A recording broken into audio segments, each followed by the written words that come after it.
The Ivory ক্যাসেলের বিশাল living রুমে চলছে সেন্ট্রাল এসি। গোটা ঘরে একটা আরামদায়ক শীতল ভাব ছড়িয়ে পড়েছে।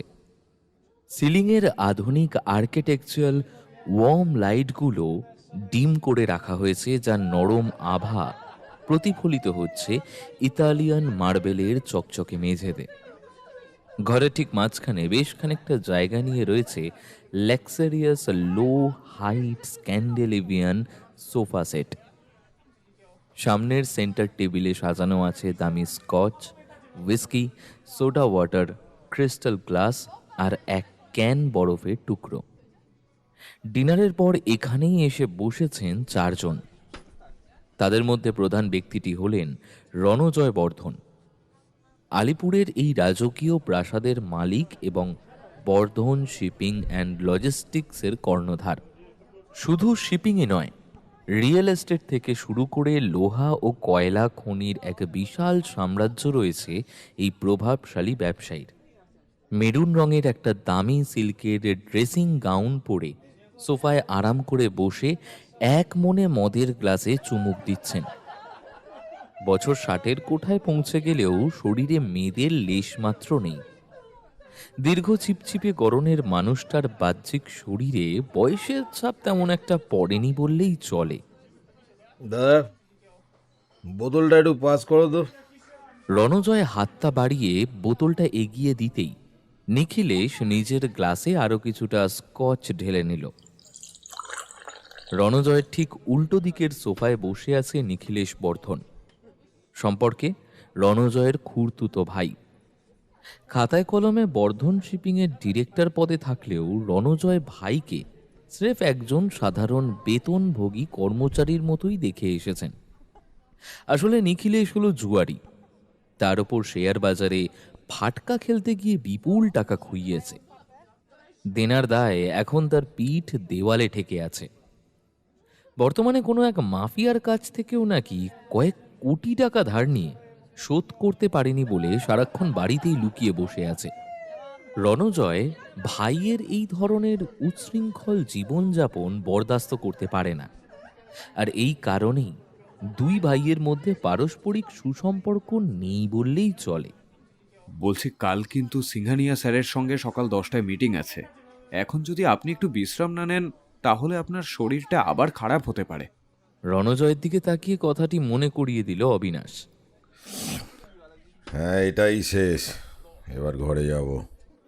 রণজয় বর্ধনের প্রাইভেট সেক্রেটারি ও লিগ্যাল অ্যাডভাইজার অবিনাশ সেনগুপ্ত খুব মেপে মদ্যপান করছিল। বিগত 5 বছর ধরে সে ছায়ার মতো রণজয়ের পাশে রয়েছে।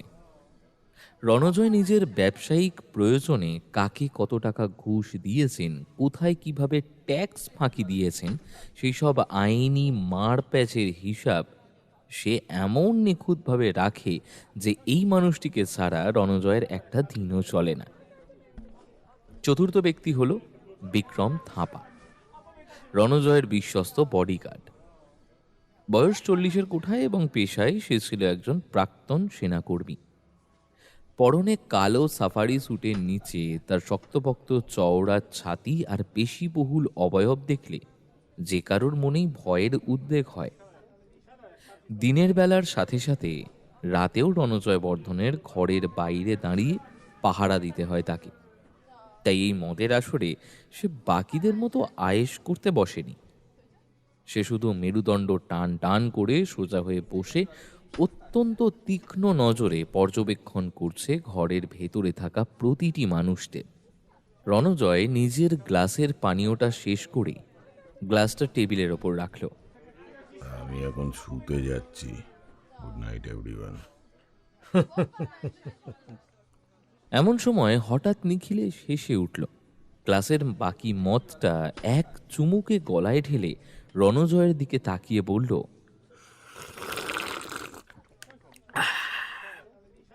আচ্ছা দাদা, আমাদের পারিবারিক ব্যবসা, বাড়ি গাড়ি সম্পত্তি সব কিছু মালিক তোমায় একা কেন করা হলো?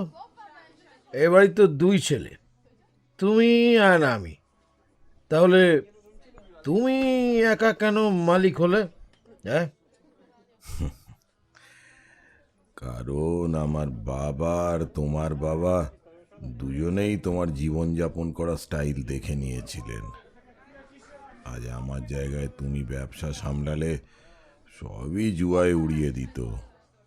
আমি তোমার ভালো চাই, তাই বলছি এখনো সময় আছে, নিজেকে শুধরে নাও। ভালো চাও? বেশ, মানলাম। তাহলে আজ যখন ওই মাফিয়া আব্দুল শেখ আমার খোঁজে ঘুরছে, সেটা জেনেও তুমি হাত গুটিয়ে বসে আছো কেন? ওকে টাকাগুলো দিয়ে ঝামেলা মিটিয়ে দিলেই তো হয়। আব্দুল শেখের টাকা আমি মেটাবো?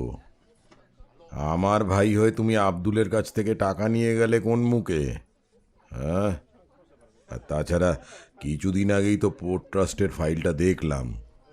গত 5 মাসে কোম্পানির অ্যাকাউন্ট থেকে 2.5 কোটি টাকা ক্যাশ উইথড্র করেছো তুমি। হ্যাঁ, তাও আমি কিছু বলিনি, কিন্তু আর না, তোমার ধার মেটানোর দায়িত্ব কোম্পানির নয়। নিখিলেশ এবারে টলতে টলতে উঠে দাঁড়ালো। মুখ সামলে কথা বলো। চুরি? কিসের চুরি? আমিও সালাই বর্ধন ফ্যামিলির ছেলে, কোম্পানির ডিরেক্টর। আমার ওই ব্যবসায় সমান অধিকার আছে। অধিকার? কিসের অধিকার? যোগ্যতা থাকলে অধিকার জন্মায় নিখিল। তুমি একটা মেরুদণ্ডহীন মানুষ, জুয়ারি, জোচ্চোর আর ছোট লোক। তোমার দেনার দায় আমি বা আমার এই কোম্পানির নয়।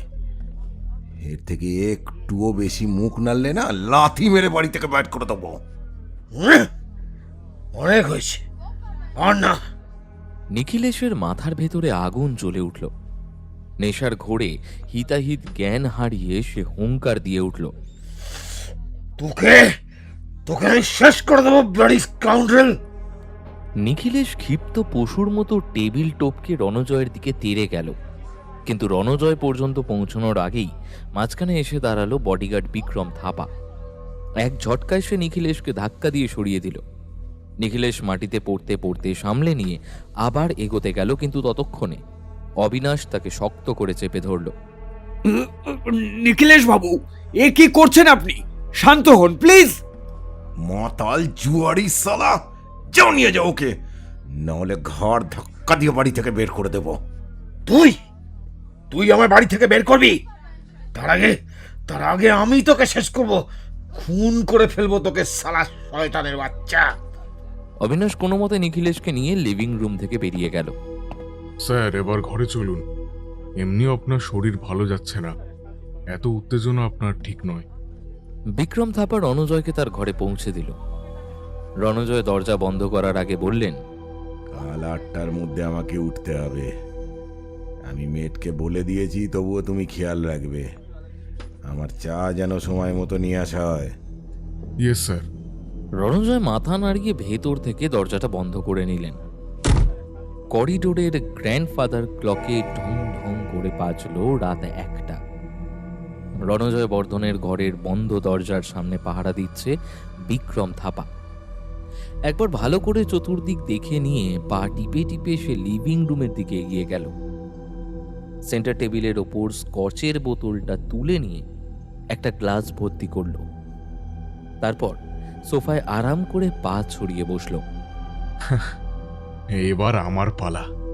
ডিউটির চক্করে এসব দামি জিনিস শুধু চোখেই দেখে যেতে হয়, মুখে আর তুলতে পারি না। কিন্তু এখন আর আমায় কে দেখবে?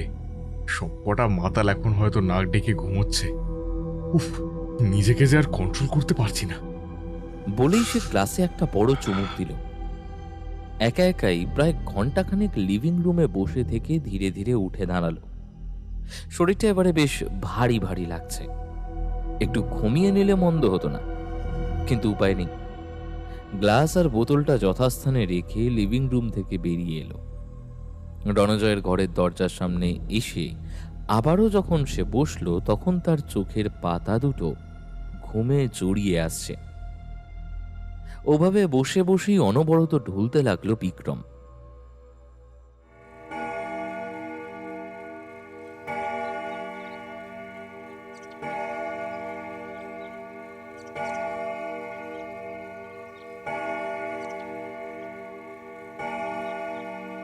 দেওয়াল ঘড়িতে সকাল 8টার ঘন্টা বাজতেই বিক্রম হাত পা টান করে একটা আড়মোড়া ভেঙে ধীর পায়ে এগিয়ে গেল রণজয়ের বন্ধ দরজার দিকে। স্যার 8টা বেজে গেছে স্যার। ভেতর থেকে কোনো সাড়া না পেয়ে সে আরো একটু জোরে দরজায় ধাক্কা দিয়ে উচ্চস্বরে বলল, স্যার শুনতে পাচ্ছেন? বলছি 8টা বেজে গেছে। তাও কোনো সাড়া শব্দ নেই। রণজয়ের ঘুম ভীষণ পাতলা, সামান্য আওয়াজেই জেগে ওঠেন। সেই মানুষটা এত ডাকার পরেও কেন সাড়া দিচ্ছে না? এমন সময় চায়ের ট্রে হাতে নিয়ে সিঁড়ি দিয়ে উপরে উঠে এলো বাড়ির পরিচারিকা। চায়ের ট্রেটা তুমি এখানেই রেখে দিয়ে যাও, আর নিখিলেশ বাবু আর অবিনাশ বাবুকে ডেকে আনো চটপট। স্যার ঘরে আছেন অথচ কোনো রেসপন্স করছেন না। মিনিট 5 মধ্যেই ছুটতে ছুটতে রণজয়ের ঘরের বাইরে এসে হাজির হলো অবিনাশ আর নিখিলেশ। কি হয়েছে কি বিক্রম? স্যার ওঠেননি? না স্যার, অনেকক্ষণ ধরেই ডাকছি, কোনো আওয়াজ পাচ্ছি না। স্যার তো এমনটা করেন না। নিখিলেশ তখনও পুরোপুরি হ্যাংওভার থেকে বেরোতে পারেনি। কি নাটক শুরু করলো কে জানে।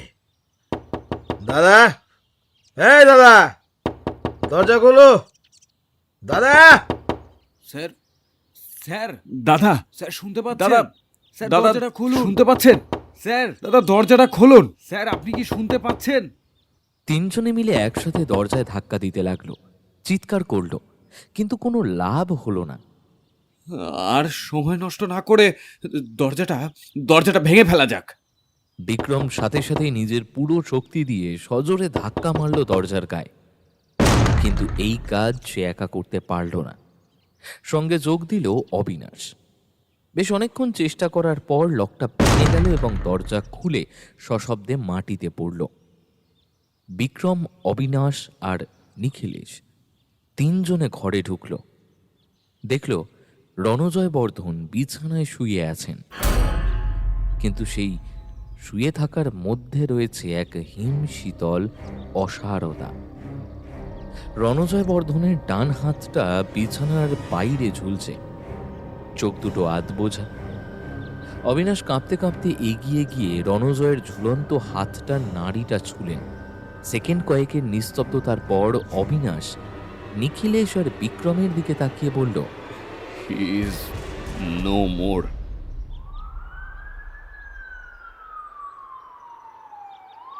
সকাল 9টা নাগাদ পুলিশের একটা বড় টিম এসে পৌঁছল দ্য আইভেরি ক্যাসেলে। হাই প্রোফাইল শিল্পপতির আকস্মিক প্রয়াণে কোনো রকম বিশৃঙ্খলা এড়াতেই ওসি গাড়ি থেকে নেমে কনস্টেবলদের মেন গেট লক করার নির্দেশ দিলেন। ইতিমধ্যে খবর দেওয়া হয়েছে বর্ধন পরিবারের পারিবারিক চিকিৎসক ডক্টর অনির্বাণ চ্যাটার্জিকে।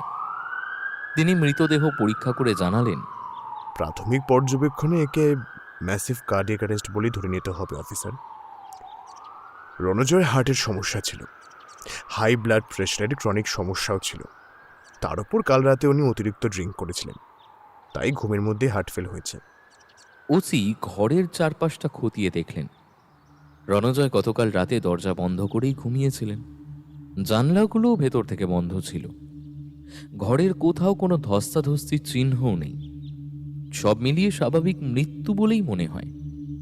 তবুও পুলিশ প্রশাসন এই স্তরে কোনো ঝুঁকি নিতে চাইল না। রণজয় বর্ধন সাধারণ মানুষ নন, কলকাতার বিজনেস সার্কিটের এক অতি প্রভাবশালী ও হাই প্রোফাইল ভিআইপি। তার মতো ব্যক্তিত্বের মৃত্যুতে যাতে কোনো আইনি জটিলতা সৃষ্টি না হয় তা নিশ্চিত করার জন্য নিয়ম মাফিক ময়নাতদন্ত করানোর সিদ্ধান্ত নেওয়া হলো। যদিও নিখিলেশ বর্ধন তীব্র আপত্তি জানালো, বলল, পোস্টমর্টেম? কিসের পোস্টমর্টেম? ডাক্তারবাবু নিজে মুখে বলেছেন হার্ট অ্যাটাক। আপনাদের পুলিশের ডাক্তারের তো একই মত। না না, আমার দাদার মৃতদেহ নিয়ে আমি এই কাটাছেঁড়া করতে দেব না। I refuse to permit this.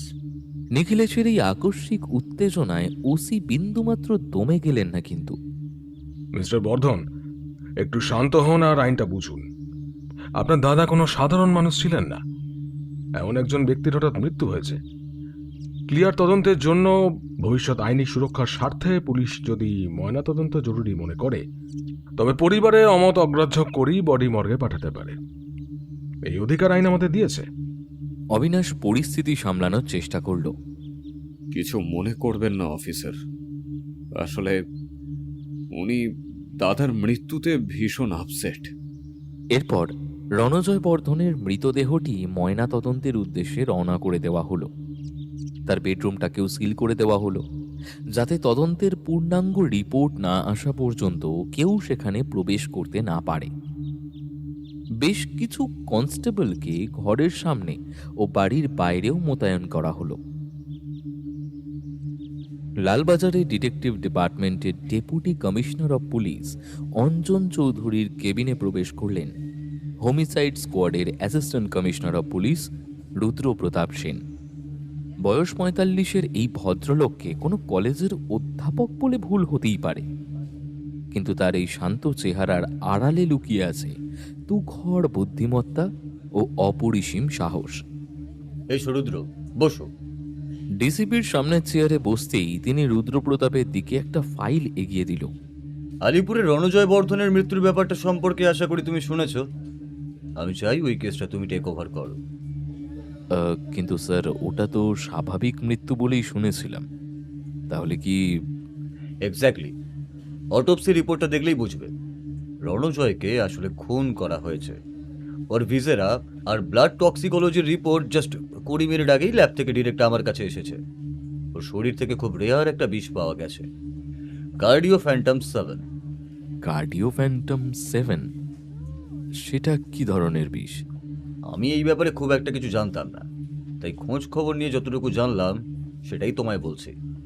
এই বিষ মানুষের শরীরে স্বাভাবিক উষ্ণতার সংস্পর্শে আসা মাত্রই সক্রিয় হয়, তারপর ত্বক ভেদ করে ধীরে ধীরে শরীরে ঢুকতে শুরু করে। তারপর ভিকটিমের হৃদযন্ত্রের স্বাভাবিক কার্যক্রম বন্ধ করে আকস্মিক হার্ট অ্যাটাক ঘটায়। আপাত দৃষ্টিতে দেখলে এটাকে ন্যাচারাল ডেথ বলেই মনে হয়। কিন্তু এই বিষ রণজয় বর্ধনের শরীরে গেল কি করে?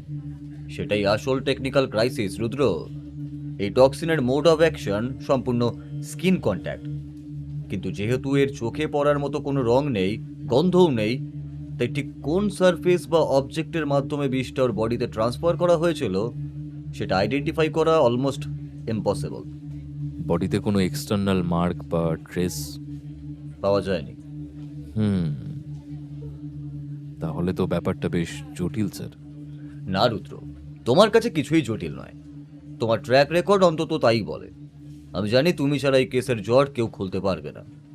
পরিস্থিতিটা বুঝতেই পারছো, ওপর মহল থেকে অলরেডি ফোন আসাও শুরু হয়ে গেছে। রণজয় বর্ধনের মতো বিজনেস টাইকনের খুনের খবর নিয়ে মিডিয়া এমনিতেই জল ঘোলা শুরু করেছে। এরপর তাড়াতাড়ি এর সমাধান না হলে আমাদের প্রচণ্ড হ্যারাস করা হবে। তবে আমাদের সাইলেন্টলি মুভ করতে হবে। যত তাড়াতাড়ি সম্ভব কেসটা সলভ করো রুদ্র। অ্যান্ড ওয়ান মোর থিং, তোমার টিম তুমি নিজেই বেছে নিও, আর আজ থেকেই কাজে লেগে পড়ো, কেমন? রুদ্রপ্রতাপ উঠে দাঁড়িয়ে একটা স্যালিউট ঠুকে বললেন, yes sir, I am on it. All the best Rudra. Thank you sir. Rudrapratap homicide স্কোয়াডের সব থেকে অধিক ভরসাযোগ্য 3 জন মানুষকে বেছে নিয়ে তৈরি করলেন নিজের team. Inspector Sumit Dasgupta, sub inspector Ananya Bose, constable Haripada Sau. টিমের প্রত্যেককে গাড়িতে তুলে নিয়ে রুদ্রপ্রতাপ রওনা দিলেন আলিপুরে রণজয় বর্ধনের বাংলো দ্য আইভেরি ক্যাসেলের দিকে। লালবাজার থেকে হোমিসাইড স্কোয়াডের ইনভেস্টিগেটিং টিম আসছে শুনে লোকাল থানার ওসি ও তার টিম আগেভাগেই রণজয় বর্ধনের বাংলোর সামনে দাঁড়িয়ে অপেক্ষা করছিলেন। কিছুক্ষণের মধ্যেই পুলিশের সাদা স্করপিও গাড়িটা এসে থামল দ্য আইভেরি ক্যাসেলের বিশাল গেটের সামনে। গাড়ি থামতেই রুদ্রপ্রতাপ নিজের টিম সহ গাড়ি থেকে নামলেন। লোকাল থানার ওসি এগিয়ে এসে রুদ্রপ্রতাপকে স্যালিউট ঠুকে বললেন, ইয়েস স্যার, আপনারই অপেক্ষা করছিলাম স্যার, আসুন। ভিকটিম নিজের ঘরে নিজের বিছানায় জানলা দরজা ভেতর থেকে বন্ধ করে শুয়েছিলেন। বাইরে আবার তার বডিগার্ড তাকে পাহারা দিচ্ছিল। কেউ সে রাতে তার ঘরে ঢোকেনি, আবার তিনিও ঘর থেকে বেরোননি। এরপর ওই বিষ কখন কে কিভাবে দিল বুঝতে পারছি না। আচ্ছা স্যার, এটা সুইসাইড নয় তো? হয়তো ভিকটিম নিজেই বিষটা নিজের ত্বকে মেখে নিয়ে শুয়ে পড়েছিল।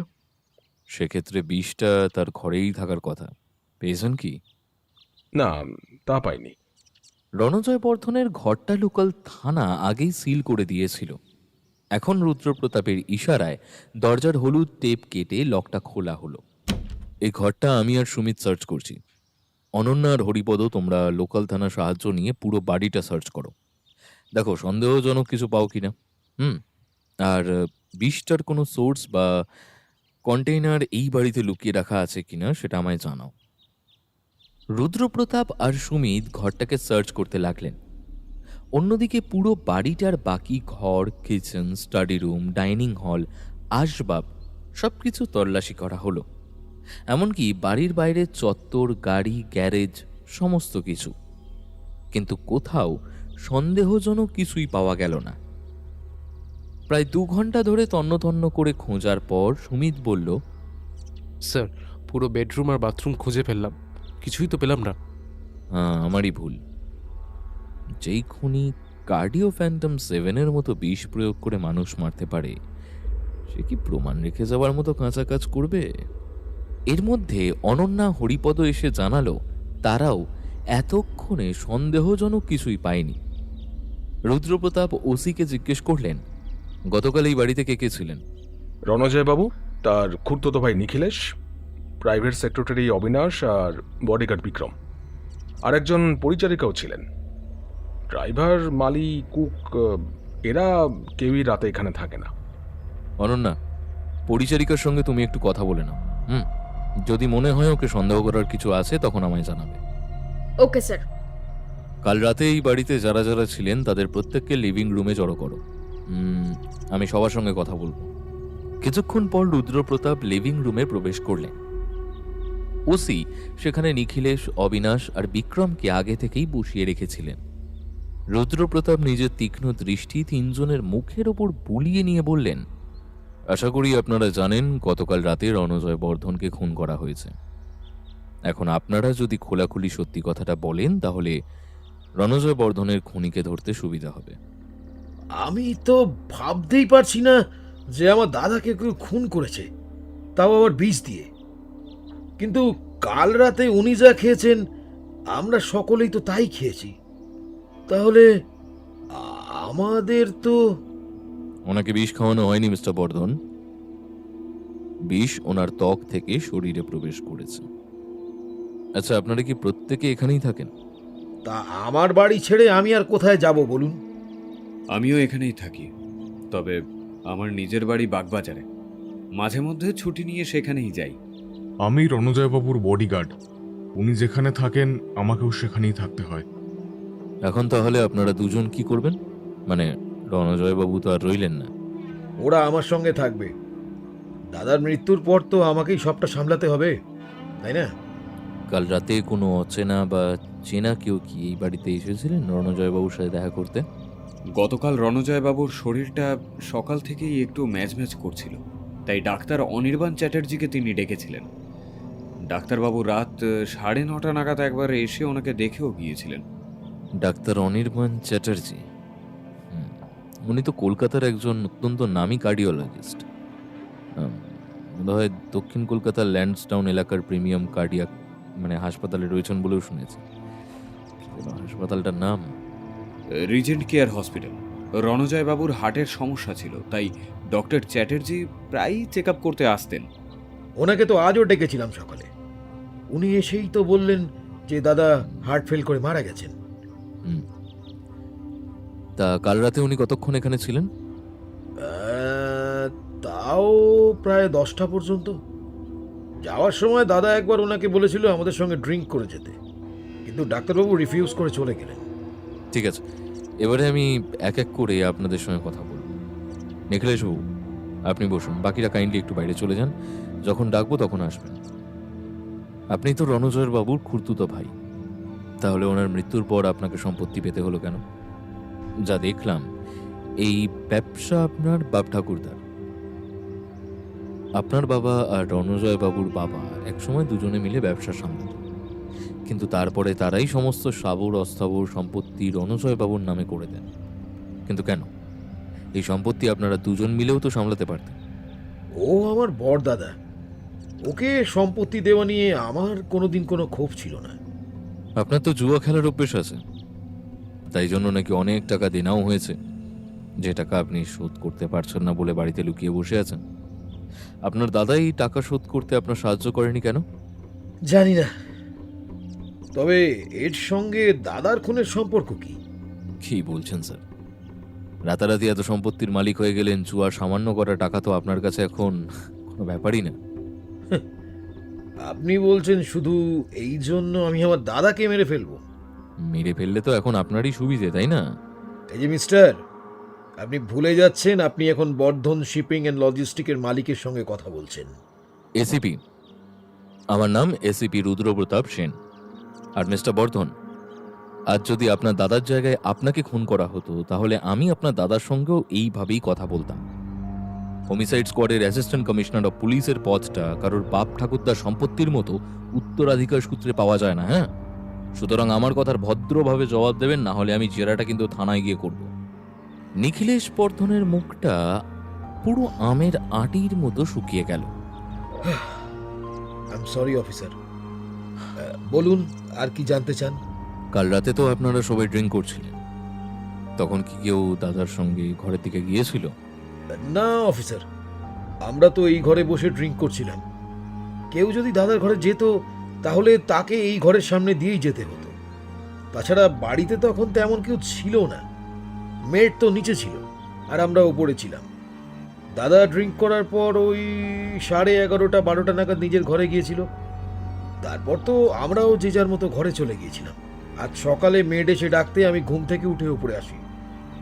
তারপর কি হয়েছে সেটা তো আপনি জানেনই। ঠিক আছে, আপনি এখন যেতে পারেন। নিখিলেশ বাবু চলে গেলেন। তারপর ঘরে ঢুকলেন অবিনাশ বাবু। আপনি তো রণজয় বর্ধনের private secretary plus legal adviser. কত বছর ওনার কাছে কাজ করছেন? 5 বছর। তাহলে রণজয় বাবুর হাড়ির খবর আপনার জানার কথা। আচ্ছা, উনি কি এমন কোনো কাজ করেছিলেন যার জন্য কেউ ওনাকে খুন করতে পারে বলে? আহ, বড় লোকেদের তো এমনিতেই শত্রুর অভাব থাকে না, তবে কর্পোরেট দুনিয়ায় ওনার অনেক শত্রু থাকলেও নির্দিষ্ট করে দুজনের কথা আমি বলতে পারি। আপনি মুখার্জি গ্রুপ অফ ইন্ডাস্ট্রিজের নাম নিশ্চয়ই শুনেছেন। তার মালিক অর্ণব মুখার্জি। রণজয়বাবু চক্রান্ত করে অর্ণববাবুর কোটি কোটির শিপিং প্রজেক্ট মাঝপথে ভেস্তে দিয়েছিলেন। ওই ধাক্কায় মুখার্জি গ্রুপ প্রায় দেউলিয়া হতে বসেছে। অর্ণব মুখার্জি তো একবার রণজয় স্যারকে সরাসরি হুমকি পর্যন্ত দিয়েছিলেন। আর একজন হলো পোর্ট এলাকার এক প্রভাবশালী মাফিয়া এবং ইউনিয়ন লিডার আব্দুল শেখ। টাকার ভাগাভাগি আর পোর্টের দখলদারি নিয়ে রণজয় বাবুর সঙ্গে ওর খুব ঝামেলা চলছিল। ভিতরের খবর যা পেয়েছিলাম, আব্দুল শেখ রণজয় বাবুকে যে কোনো উপায়ে রাস্তা থেকে সরিয়ে দেবার ছক কষছিল। এই জন্য রণজয় বাবু নিজের সিকিউরিটি বাড়াবেন বলেও ঠিক করেছিলেন। রুদ্রপ্রতাপ মন দিয়ে সবটা শুনলেন।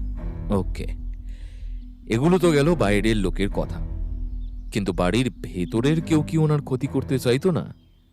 প্রশ্নটা শুনে অবিনাশ বাবু চুপ করে গেল। তার দ্বিধা দেখে রুদ্রপ্রতাপ আশ্বস্ত করে বললেন, আপনি ঘাবড়াবেন না।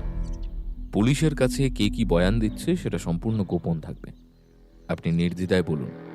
আসলে নিখিলেশ বাবুর জুয়া খেলার মারাত্মক নেশা আছে। বাজারে ওনার কোটি কোটি টাকা ধার। কিছুদিন আগেই রণজয়বাবু পোর্ট ট্রাস্টের ফাইল চেক করতে গিয়ে দেখেন গত 5 মাসে নিখিলেশ বাবু কোম্পানির অ্যাকাউন্ট থেকে জালিয়াতি করে প্রায় 2.5 কোটি টাকা ক্যাশ তুলে নিয়েছেন। এরপর আবার শেয়ার বাজারে ফাটকা খেলতে গিয়ে বিপুল টাকা খুইয়েছেন। রিসেন্টলি আবার একজনের কাছ থেকে কয়েক কোটি টাকা ধারও করেছেন। নিখিলেশবাবু প্রথমে ভেবেছিলেন এবারও রণজয়বাবু তাকে বাঁচিয়ে নেবেন, কিন্তু এবারে তিনি স্পষ্ট জানিয়ে দেন 1 টাকাও তিনি নিখিলেশবাবুকে দেবেন না। কারণটা কি? কারণ এবারে নিখিলেশবাবু টাকাটা ধার করেছিলেন পোর্ট এলাকার সেই কুখ্যাত মাফিয়া আব্দুল শেখের কাছ থেকে, যে আব্দুল শেখের সঙ্গে রণজয়বাবুর নিজেরই আদায় কাজকলায় সম্পর্ক। সেটা শোনার পর নিখিলেশ বাবুর প্রতিক্রিয়া কেমন ছিল? কাল রাতে নিখিলেশবাবু গলা পর্যন্ত মদ গিলে রণজয়বাবুর সাথে তুমুল অশান্তি জুড়ে দেন। রাগের মাথায় উনি রণজয়বাবুকে খুন করার হুমকিও দিয়ে বসেন। পরিস্থিতি বেগতিক দেখে আমি ওনাকে টেনে হিঁচড়ে তার ঘরে নিয়ে গিয়ে শুইয়ে দিই। কিন্তু নেশার ঘোরেও উনি অনবরত বিড়বিড় করছিলেন যে দাদাকে নাকি উনি খুন করবেন। এই কথা শোনা মাত্রই রুদ্রপ্রতাপের চোখ দুটো চকচক করে উঠল। এতক্ষণে যেন ধীরে ধীরে এই কেসের সামনের কুয়াশা কেটে যাচ্ছে। অবিনাশকে বিদায় দিয়ে তিনি এবারে বিক্রম থাপাকে ডেকে পাঠালেন। অবিনাশ সেনগুপ্তর বক্তব্য শেষ হওয়ার পর বিক্রম থাপা ঘরের ভেতরে প্রবেশ করল। আপনি কত বছর কাজ করছেন রণজয়বাবুর বডিগার্ড হিসেবে? বছর 5 ওই অবিনাশবাবুর সময় আমিও কাজে জয়েন করেছি। কেমন মানুষ ছিলেন তিনি? ভালো মন্দ মিশেই তো মানুষ হয়। আমার সঙ্গে খারাপ কিছু করেননি কোনোদিন। আপনি থাকতে ওনার সঙ্গে এরকম হয় কি করে? বডিগার্ড হিসেবে তো এটা আপনার ব্যর্থতা। বডিগার্ড বলে তো আর সব জায়গায় ঢুকে পড়া যায় না। শোবার ঘর, বাথরুম এইসব জায়গায় যদি কেউ ফাঁদ পেতে রাখে তাহলে সেটা আমি কি করে জানবো বলুন? ওনার ঘরের ভেতরে তো আর আমার ঢোকার অনুমতি ছিল না। শুধু আমি কেন, কেউই ওনার ঘরের ভেতর ঢুকতে পারতো না। শুধু মেড যখন সকালে তার ঘর পরিষ্কার করত, ওই তখনই আমি ঢুকে ওর উপর নজর রাখতাম। তারপর তো সারাদিন ঘর লক থাকতো, আর নয় রণজয়বাবু নিজেই ঘরে থাকতেন। আমি পাহারায় থাকতাম, তবে ঘরের বাইরে। কাল রাতেও কি সবসময় আপনি ওনার ঘরের বাইরেই দাঁড়িয়ে পাহারা দিচ্ছিলেন? সারা রাতই ছিলাম, কিন্তু কিন্তু কি? রাত 1টা নাগাদ আমি একবার লিভিং রুমে এসেছিলাম। ঘণ্টাখানেক এখানে বসে মদ খেয়েছিলাম, তারপর আবার ফিরে গিয়েছিলাম। আপনি ডিউটি করতে করতে এখানে এসে মদ খেয়েছেন? আসলে দেখুন, আসলে সবাই মদ খাচ্ছিল বলে আমারও ইচ্ছে করছিল, তাই সবাই ঘুমিয়ে পড়লে আমি এখানে এসে একটু, কিন্তু তার জন্য আমার কাজে কোনো রকম গাফিলতি করিনি।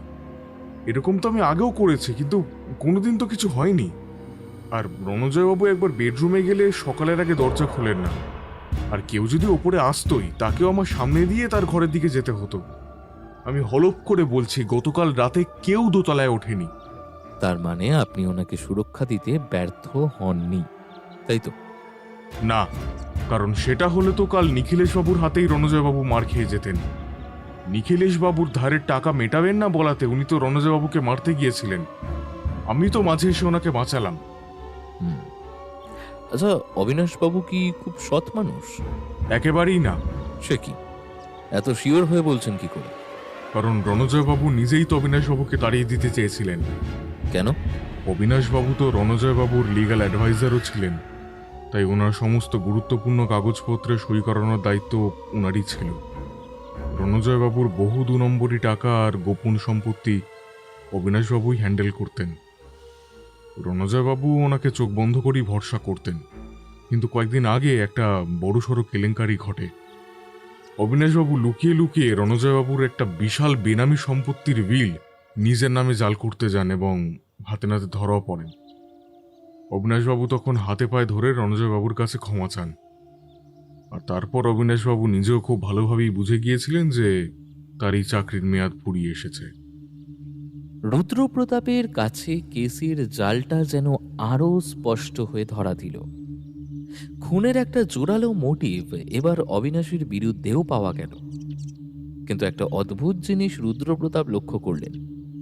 এখানকার প্রত্যেকেই যেন নিজেদের পিঠ বাঁচিয়ে একে অপরের দিকে আঙুল তুলছে। অবিনাশ বলছে নিখিলেশের বিরুদ্ধে, বিক্রম বলছে অবিনাশের বিরুদ্ধে, কিন্তু বিক্রম মানে গার্ড নিজে কতটা বিশ্বাসযোগ্য সেটা তো বিক্রমকে জিজ্ঞেস করে জানা সম্ভব নয়। রণজয়ের পর বিক্রম কাজ করবে নিখিলেশের হয়ে, সুতরাং বিক্রম থাপার চরিত্রে নিখিলেশ কিছুটা আলোকপাত করতেই পারে। তিনি এবারে বিক্রম থাপাকে বাইরে পাঠিয়ে আবারও ডেকে পাঠালেন নিখিলেশ বর্ধনকে। ভেরি সরি নিখিলেশ বাবু, আপনাকে আবারও একটু বিরক্ত করলাম। না না, বলুন না, কি জানতে চান? নিখিলেশবাবু, আপনার দাদার মৃত্যুর পর এখন তো আইনি মতে আপনি এই বিশাল সম্পত্তির মালিক। তা দাদার সূত্রে যেমন এই বিশাল বিপুল ঐশ্বর্য পেতে চলেছেন, তেমনই তার শত্রুদেরও তো পেয়েই যাবেন। তাহলে নিজেকে অক্ষত রাখতে আপনার তো আবার একজন পক্ত দেহরক্ষী লাগবে। আর বিক্রম থাপা ছাড়া সঙ্গে অন্য কোনো টিমকেও কি হায়ার করার কথা ভাবছেন? আমি বিক্রম থাপাকে তো আর কাজেই রাখবো না। কিন্তু আপনিই তো একটু আগে বললেন। আরে স্যার, ওরকম একটু আধটু বলতে হয়। কিন্তু উনি তো বেশ শক্তপোক্ত মানুষ। তাহলে শক্তপোক্ত হলেও লোকটা একেবারেই বিশ্বাসযোগ্য নয়। এতগুলো বছরে ও যে দাদার কাছ থেকে কত অজুহাতে টাকা হাতিয়েছে তার কোনো ইয়ত্তা নেই। দাদা প্রথমে তেমন কিছু বলতো না, কিন্তু মাসখানেক আগে বিক্রম যখন নিজের বোনের চিকিৎসার দোহাই দিয়ে 2 লাখ টাকা চায়, তখন দাদা বিরক্ত হয়ে উঠল। বিক্রমকে সবার সামনে ভীষণ অপমানও করল। ওই অপমানের পর থেকে বিক্রম ভিতরে ভিতরে ভীষণ রেগে গিয়েছিল। ঠিক সেই সময়ই দাদার সঙ্গে মুখার্জি গ্রুপ অফ ইন্ডাস্ট্রিজের মালিক অর্ণব মুখার্জি সরাসরি ঝামেলা হয়। আমার কাছে পাক্কা খবর আছে স্যার, অর্ণব মুখার্জি দাদাকে রাস্তা থেকে সরিয়ে দেওয়ার জন্য বিক্রমকে বিশাল টাকার টোপ দিয়েছিল।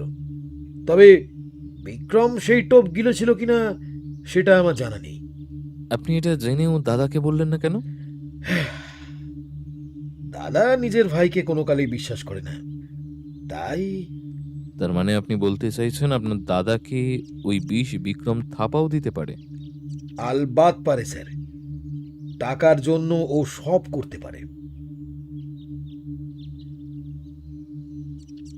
তিনজনের বয়ান নেওয়া শেষ করে তাদের অন্য ঘরে পাঠিয়ে দিয়ে রুদ্রপ্রতাপ লিভিং রুমে নিজের টিমের সঙ্গে বসলেন।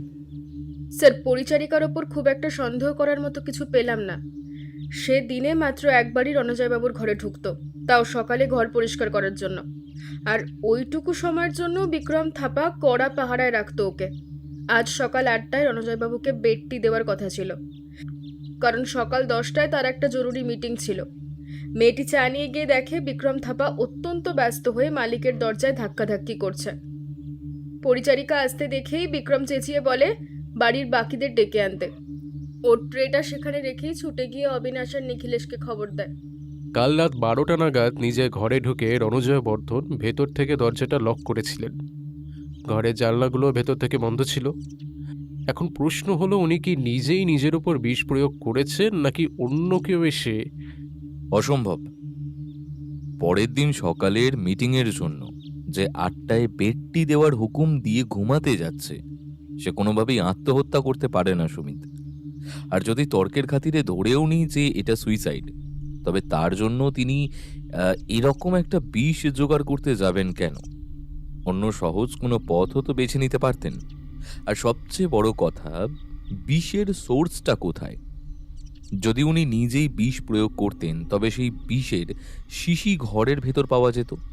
সুতরাং এটা যে 100 ভাগ খুন, সে বিষয়ে কোনো সন্দেহ নেই। কিন্তু খুনি ঘরের ভেতরে না ঢুকে বিষটা তার শরীরে ছড়ালো কি করে? আচ্ছা সুমিত, রাতে শোয়ার সময় একটা মানুষের শরীরের সবচেয়ে ক্লোজ কন্ট্যাক্টে কোন জিনিসগুলো থাকে? বিছানা, চাদর, তারপর বালিশ। এক্স্যাক্টলি। হরিপদ, এক্ষুনি রণজয়বাবুর ঘরের বিছানার চাদর, গদি, বালিশ, বালিশের কভার, রুমাল, তোয়ালে যা আছে সবকিছু সিল করে ফরেন্সিক টেস্টের জন্য ল্যাবে পাঠানোর ব্যবস্থা করো। আমার মন বলছে ওখানেই লুকিয়ে আছে খুনের অকাঠ্য প্রমাণ। দেখে দেখে এইদিকে একটুখানি সাইড দিন। হ্যাঁ হ্যাঁ, এই তুমি ক্যামেরাটা এদিকে লাগাও, ঠিক আছে? দেখবে ভালো করে, ওইদিকে নজর রাখবে। আমিও তাকিয়ে রয়েছি। ওই তো আসছে আসছে আসছে। ঠিক আছে, এই তুমি ক্যামেরা তোলো, ওই তো আসছে ওইদিকে। চলো চলো চলো, সামনের দিকে চলো। দ্য আইভেরি ক্যাসেলের বিশাল গেট দিয়ে রুদ্রপ্রতাপ নিজের টিমকে নিয়ে বাইরে পা রাখতেই ফ্ল্যাশ লাইটের তীব্র আলোয় চারপাশটা ঝলসে উঠল। লালবাজারের হোমিসাইড স্কোয়াড আলিপুরের এই হাই প্রোফাইল খুনের কেস হাতে নিয়েছে। এই খবর ততক্ষণে দাবানলের মতো ছড়িয়ে পড়েছে মিডিয়া মহলে। গেটের বাইরে গম গম করছে অগুনতি নিউজ চ্যানেলের অভিযান। রুদ্রপ্রতাপকে দেখা মাত্রই বুম, ক্যামেরা আর মাইক্রোফোন হাতে একদল সাংবাদিক পিলপিল করে এগিয়ে এসে তাকে ঝেঁকে ধরল। চারপাশ থেকে ঝাঁকে ঝাঁকে প্রশ্ন ধেয়ে আসলো। এসিপি স্যার, এটা কি আসলে মার্ডার না সুইসাইড? স্যার, এখনো পর্যন্ত আপনারা কাদের সন্দেহ করছেন? পরিবারের কাউকে কি আপনারা অ্যারেস্ট করেছেন? দেখুন, ইনভেস্টিগেশন চলছে, পরে প্রেস মিট করে সব কিছু জানানো হবে। ওকে, প্লিজ একটু রাস্তা দিন আমাকে। লোকাল থানার পুলিশ কর্মীরা সাংবাদিকদের আটকে রাখল। রুদ্রপ্রতাপ স্করপিওর দরজাটা খুলে ভেতরে ঢুকে বসলেন। অনন্যা আর হরিপদও উঠে এলো। সুমিত ড্রাইভিং সিটে বসে গাড়িটা ব্যাক করে ঘুরিয়ে নিল। আমাকে একটু রিজেন্ট কেয়ার হসপিটালে নামিয়ে তোমরা এগিয়ে যাও। ডাক্তার অনির্বাণ চ্যাটার্জিকেও সন্দেহ করছেন? দেখো, সরাসরি তো তাকে সন্দেহ করার কারণ নেই, তিনি তো আর খুনের সময় ছিলেন না, তবুও তার সঙ্গে কথা বলার প্রয়োজন আছে। May I come in, doctor? Of course officer, come in. Regent care হসপিটালে এসে রুদ্রপ্রতাপ ঢুকলেন ডক্টর অনির্বাণ চ্যাটার্জির চেম্বারে। ডাক্তারবাবু হাতের ইশারায় সামনের চেয়ারটাকে দেখিয়ে দিলেন। Please have a seat. Tell me, how can I help you? Rudrapratap ডাক্তারের সামনে চেয়ারে বসল। অনির্বাণ চ্যাটার্জির বয়স 50-এর সামান্য বেশি, চোখে চশমা, মুখে রয়েছে এক ধরনের শান্ত ভাব। আপনি হয়তো এতক্ষণে বুঝে গেছেন যে আমি এখানে রণজয় বর্ধনের মার্ডার কেসটার জন্যই এসেছি। হ্যাঁ, জানি। বলুন, আমার থেকে কি জানতে চান? আপনি রণজয় বর্ধনকে কতদিন ধরে দেখছেন? তাও বছর 8 তো হবেই। বয়সে আমি ওর থেকে কিছুটা ছোট হলেও we used to be very good friends. রণজয়ের হার্টের সমস্যা ছিল, আর কার্ডিওভাস্কুলারের কন্ডিশনও খুব একটা ভালো ছিল না, তাই ওর শরীরের দিকে আমাকে একটু বাড়তি নজর দিতে হতো। কাল রাতে আপনি ওনার বাংলোয় গিয়েছিলেন? হ্যাঁ, গিয়েছিলাম। কাল ওর শরীরটা ভালো ছিল না, তাই ও নিজেই আমাকে ফোন করে আসতে বলল। এখানকার পেশেন্ট সামনে ওর কাছে পৌঁছাতে আমার একটু রাতই হয়ে যায়। ওই ধরুন 9:30 নাগাদ আমি ওর বাংলোতে ঢুকি, চেক আপ করে 10টার মধ্যে ওখান থেকে বেরিয়ে আসি। তারপর আজ সকালে নিখিলেশ আমাকে ডেকে পাঠায়, আমি গিয়ে বডি এক্সামিন করি আর কি। আমার মনে হয়েছিল যে ম্যাসিভ কার্ডিয়াক অ্যারেস্টেই ওর মৃত্যু হয়েছে। কিন্তু আপনার প্রাথমিক ধারণাটা ভুল ছিল। সেটা তো পরে জানলাম, তবে এক্ষেত্রে আমার জায়গায় যে কোনো ডক্টরই ভুল করত। পুলিশের ডাক্তাররা তো স্বাভাবিক মৃত্যু বলেছিল, তাই না? আপনি নিশ্চয়ই জানেন ওনাকে কার্ডিও ফ্যান্টম 7 প্রয়োগ করে খুন করা হয়েছে। তখন জানতাম না, পরে লোকাল থানা থেকে আমাকে জানানো হয়েছে। নিখিলেশবাবু, অবিনাশবাবু আর বিক্রম, এদের আপনার কেমন মানুষ বলে মনে হয়? নিখিলেশ জুয়ারি, এ কথা মোটামুটি ওই বাড়ির ঘনিষ্ঠরা সকলেই জানে, আর বাকি দুজনের কথা আমি বলতে পারবো না। আপনি যখন রণজয়বাবুকে দেখছিলেন তখন ঘরের মধ্যে আর কেউ ছিল? না, আমি আর রণজয় ছিলাম, তবে ঘরের বাইরে বিক্রম দাঁড়িয়েছিল। ডক্টরের ডেস্কের এক কোণায় রাখা একটা ফ্রেমে বাঁধানো ছবির দিকে হঠাৎই চোখ গেল রুদ্রপ্রতাপের। ছবিতে ডক্টর অনির্বাণের পাশে দাঁড়িয়ে আছেন এক অত্যন্ত সুন্দরী মহিলা। দুজনের মুখেই চওড়া হাসি। রুদ্রপ্রতাপকে সেই দিকে দেখতে দেখে ডক্টর অনির্বাণ চ্যাটার্জি বললেন, ও আমার স্ত্রী মালিনী। মাস 6 আগে ও মারা গেছে। ও সরি। আচ্ছা, ঠিক আছে, তাহলে আমি আজকে আসি, প্রয়োজন হলে আপনাকে আবার জিজ্ঞাসাবাদ করতে আসব। নিশ্চয়ই। ডক্টর অনির্বাণ চ্যাটার্জি উঠে দাঁড়িয়ে পকেট থেকে একটা কার্ড বের করে রুদ্রপ্রতাপের হাতে দিলেন। আজ ভাগ্যবশত আমি এখানে ছিলাম বলে দেখা হলো, কিন্তু সব সময় তো আমাকে এখানে পাবেন না, তাই এই কার্ডটা রাখুন, যখন মনে হবে ফোন করবেন। আর রাত 11টা থেকে সকাল 11টা পর্যন্ত আমি আমার এই বাড়িতেই থাকি, তখন প্রয়োজন হলে কার্ডে দেওয়া অ্যাড্রেসে চলে আসবেন, কেমন? Thanks doctor, you have been very helpful.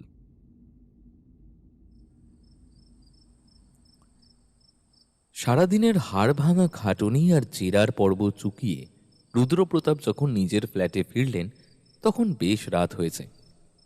তিনি তার সঙ্গেই এনেছেন সুমিতকে। স্যারের সাথে এর আগেও বহু জটিল কেস হ্যান্ডেল করেছে সে, তাই সে খুব ভালো করেই জানে যে রুদ্রপ্রতাপ যতক্ষণ না নিজে কোনো একটা সিদ্ধান্তে পৌঁছাচ্ছেন ততক্ষণ ওর ছুটি নেই। রুদ্রপ্রতাপ একটা কাঁচের গ্লাসে সামান্য কিছুটা মদ ঢেলে সুমিতের দিকে এগিয়ে দিল। এটা ছাড়া কেসের জট ছাড়াতে এখনো শিখলাম না, তাই না? সুমিত কিছুই বলে না, শুধু হাসে। বাইক চালিয়ে বাড়ি যাবে তাই তোমায় যাচ্ছিলাম না, কিছু মনে করো না আবার। না স্যার, এমনিও আমি খেতাম না। কেন, গার্লফ্রেন্ড মানা করেছে নাকি? আরে লজ্জার কি আছে, প্রেমিকার কথা শুনবে, এটাই তো স্বাভাবিক। যাক, এবারে তুমি ওই হোয়াইট বোর্ডের সামনে যাও আর মার্কারটা তুলে নাও। আহ, আবার সেই আপনার ওই কাটাকুটি গেমটা খেলতে হবে? ছেলে আমার কত বড় হয়ে গেছে, হ্যাঁ? তাড়াতাড়ি নামগুলো একে একে করে লিখে ফেলো তো। সুমিত উঠে হোয়াইট বোর্ডের সামনে দাঁড়িয়ে মার্কার পেনটা নিয়ে বোর্ডের উপর পরপর 6টি নাম লিখল। নিখিলেশ বর্ধন, অবিনাশ সেনগুপ্ত, বিক্রম থাপা, অর্ণব মুখার্জি, আব্দুল শেখ, অনির্বাণ চ্যাটার্জি। লেখা শেষ করে সুমিত ঘুরে দাঁড়ালো। তোমার কি মনে হয় সুমিত, এদের মধ্যে খুনিটা কে? সত্যি বলতে কিচ্ছু বুঝতে পারছি না স্যার। সবাইকেই কম বেশি সন্দেহ হয়। আচ্ছা, তোমার কি মনে হয় একজন খুনি নাকি দুজন? দুজন? মানে আপনার কি মনে হচ্ছে যে এই খুনের পেছনে দুজন জড়িত আছে? পুরো বিষয়টা ডিপেন্ড করছে খুনি হিসেবে আমরা কাকে সন্দেহ করছি তার ওপরে। খুনি যদি অর্ণব মুখার্জি বা আব্দুল শেখ হয় তবে পার্টনারশিপে খুন করার সম্ভাবনাটাই বেশি। মানে? মানে গতকাল তো এরা কেউ নিজে এসে বিষটা দেয়নি, তাহলে নিশ্চয়ই কাউকে দিয়ে কাজটা করিয়েছে। ভেবে দেখো, আব্দুল নিখিলেশের কাছে বেশ মোটা অঙ্কের টাকা পায়, ওদিকে আব্দুলের সাথে রণজয়ের সম্পর্ক খারাপ। এখন আব্দুল যদি নিখিলেশকে ডেকে বলে যে তোমার সব ধার আমি মুকুব করে দেব, শুধু তুমি তোমার দাদাকে রাস্তা থেকে সরিয়ে দাও, তবে নিখিলেশ কি এই সুযোগটা হাতছাড়া করবে? এতে আব্দুলের লাভ এই যে রণজয় অর্থাৎ তার শত্রু বা পথের কাঁটা পথ থেকে সরে যাবে, আর নিখিলেশের তো ডাবল প্রফিট। মাথার ওপর থেকে ধারের বোঝাও নামলো, আবার দাদার এত কোটি কোটি টাকার সম্পত্তিও হস্তগত হলো। কি বলছেন কি স্যার? নিখিলেশ নিজের দাদাকে? টাকার লোভে মানুষ সমস্ত কিছু করতে পারে সুমিত। ঠিক একই সমীকরণ খাটাতে পারে অর্ণব মুখার্জির ক্ষেত্রেও। অর্ণব যদি রণজয়কে মারার জন্য বডিগার্ড বিক্রমকে বিশাল টাকার টোপ দিয়ে থাকে, আর বিক্রম যদি সেই টোপ গিলে থাকে, তবে সেখানেও খুনি দুজন, অর্ণব মুখার্জি আর বিক্রম থাপা। এবারে এলিমিনেশন রাউন্ড শুরু করো। কাটাকুটি? ইয়েস, কাটাকুটি। তুমি অবিনাশ সেনগুপ্তর নামটা আগে কেটে দাও। কিন্তু স্যার, ওর জালিয়াতি ধরে ফেলার পর তো রণজয় বাবু ওকে তাড়িয়ে দেবেন ভেবেছিলেন। সেটা জানতে পেরে যদিও প্রতিশোধ নিতে নিজের বসকে খুন করবে? না সুমিত, এই ক্ষেত্রে অবিনাশের খুন করার কোনো লজিক্যাল কারণ নেই। ও রণজয়ের লিগ্যাল অ্যাডভাইজার ছিল। রণজয় কোথায় কত ঘুষ দিয়েছে, কত বেআইনি সম্পত্তি হোল্ড করছে, কি কি কারচুপি করছে, তার সবকিছু অবিনাশ জানত। খুব বেশি হলে অবিনাশ নিজের চাকরি বাঁচাতে বা বড় অঙ্কের টাকা আদায় করতে নিজের বসকে ব্ল্যাকমেল করতে পারে, কিন্তু কোনোদিন খুন করবে না। ভেবে দেখো, অবিনাশ হাতে নাতে ধরা পড়ার পরও বেঁচে যায় কারণ ও রণজয়ের হাড়ির খবর জানত। ওকে পুলিশে দিলে আখেরে রণজয়েরই বেশি ক্ষতি হতো। এক্ষেত্রে যদি অবিনাশ খুন হতো তবে রণজয়কে সন্দেহ করা যেত, কিন্তু রণজয়ের খুনে অবিনাশের হাত থাকার কোনো চান্স নেই। সুমিত অবিনাশের নামটা কেটে দিল। এরপর অনির্বাণ চ্যাটার্জির নামটাও কেটে দাও। ডাক্তারবাবু রাত 10টায় বেরিয়ে যাওয়ার পরও রণজয় 2-2.5 ঘন্টা ধরে দিব্যি সুস্থ শরীরে জেগেছিল। তাহলে ডাক্তারবাবুকে সন্দেহ করার কোনো জায়গাই থাকে না। তাছাড়া একটা মানুষ তো মোটিভ ছাড়া কাউকে মারবে না। ডাক্তারের এক্ষেত্রে আশা করি কোনো মোটিভ নেই। সুমিত ডাক্তারের নামটাও বোর্ড থেকে কেটে দিল। বোর্ডে এখন পড়ে রইল মাত্র 4টে নাম: নিখিলেশ বর্ধন, বিক্রম থাপা, অর্ণব মুখার্জি, আব্দুল শেখ। রুদ্রপ্রতাপ এবার সুমিতের দিকে তাকিয়ে বললেন, হ্যাঁ, আজকের মতো এইটুকুই থাক সুমিত, তুমি আবার বাড়ি যাও। কাল সকালে ফরেন্সিক ল্যাব থেকে কি রিপোর্ট আসে সেটা আমাকে জানিও। পরের দিন সকাল ফোনের শব্দে ঘুম ভাঙল রুদ্রপ্রতাপের। ঘড়ির দিকে না তাকিয়েই ফোনটা রিসিভ করলেন। ওপাশ থেকে সুমিতের গলা শোনা গেল, গুড মর্নিং স্যার। ফরেন্সিকে ফাইনাল রিপোর্ট চলে এসেছে। কি বলছে রিপোর্ট? রণজয় বর্ধনে বালিশের কভারে হাই ডোজে কার্ডিও ফ্যান্টম 7-এর অস্তিত্ব পাওয়া গেছে। সম্ভবত এটি ভিকটিমের বালিশে স্প্রে করা হয়েছিল। এই বিষের কোনো গন্ধ বা বর্ণ নেই, তাই ভিকটিম যখন বালিশ মাথায় রেখে ঘুমিয়েছে তখন কিছুই বুঝতে পারেনি। ফরেন্সিক আরও জানালো যে এই বিষ সাধারণ অবস্থায় সম্পূর্ণ নিষ্ক্রিয় থাকে, কিন্তু মানুষের শরীরের স্বাভাবিক উষ্ণতার সংস্পর্শে এলে এটি সক্রিয় হয়ে ওঠে এবং ত্বক ভেদ করে ধীরে ধীরে শরীরে ঢুকতে শুরু করে। সক্রিয় হওয়ার ঠিক আধ ঘন্টার মধ্যেই এটি হৃদযন্ত্রের স্বাভাবিক কার্যকর্ম বন্ধ করে আকস্মিক হার্ট অ্যাটাক ঘটায়। তবে বিষটি প্রয়োগ করার 4-5 ঘন্টা পার হয়ে গেলে এর মূল কার্যক্ষমতা আপনা আপনি নষ্ট হয়ে যায়। অর্থাৎ রণজয়বাবু যদি বালিশে বিষ মাখানোর 4-5 ঘন্টা পরে ঘরে গিয়ে সেই বালিশে শুতেন, তাহলে কিন্তু ওনার কিছুই হতো না। অর্থাৎ বিষটা স্প্রে করা হয়েছে রাত 9টা থেকে 12টার মধ্যে। দারুণ খবর দিলে সুমিত। আমি এক্ষুনি তৈরি হয়ে লালবাজারে আসছি। তুমি ওই অরিজিনাল রিপোর্টটা আমার ডেস্কে রেখে দাও। তুমি আর অনন্যা অর্ণব মুখার্জি আর আব্দুল শেখের ওপর কড়া নজরদারি শুরু করো। খোঁজ নাও গত 48 ঘন্টায় ওদের মুভমেন্ট কোথায় আর কেমন ছিল। ইয়েস স্যার, আমি খোঁজ নিচ্ছি। ফোনটা রাখার পর বিছানা ছেড়ে উঠে মাত্র 1 ঘন্টার মধ্যে তৈরি হয়ে নিলেন রুদ্রপ্রতাপ। 1 কাপ কড়া ব্ল্যাক কফি খেয়েই লালবাজারের উদ্দেশ্যে রওনা হলেন।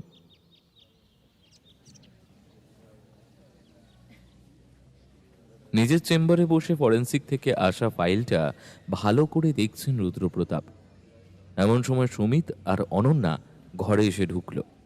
স্যার, আব্দুল শেখকে নিয়ে একটা অত্যন্ত ভাইটাল আপডেট আছে। ও এই মুহূর্তে কলকাতায় নেই, ইনফ্যাক্ট ওই রাজ্যেই নেই। মানে? তুমি এই খবর কোথা থেকে পেলে? মুম্বাই ক্রাইম ব্রাঞ্চের একটা সোর্স থেকে কনফার্ম নিউজ পেয়েছি। আব্দুল মুম্বাইয়ের বড় সড়ো একটা ফিনান্সিয়াল ফ্রডের সাথে জড়িত হয়ে পড়েছিল। সেখানে ওর নামে অলরেডি নন বেইলেবল ওয়ারেন্ট ইস্যু হয়েছে। মহারাষ্ট্রে পুলিশ ওকে হন্যে হয়ে খুঁজছে। এই জন্য গত কয়েক সপ্তাহ ধরে ব্যাটা আন্ডারগ্রাউন্ড হয়ে আছে স্যার।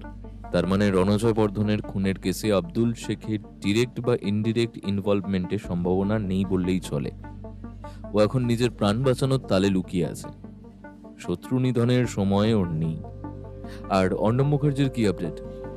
অর্ণব মুখার্জি গতকাল সকাল থেকে বাড়ি ফেরেনি। ওনার পার্সোনাল অফিসিয়াল সবকটা ফোনই সুইচড অফ। এই মুহূর্তে ওকে কোনোভাবেই ট্রেস করা যাচ্ছে না।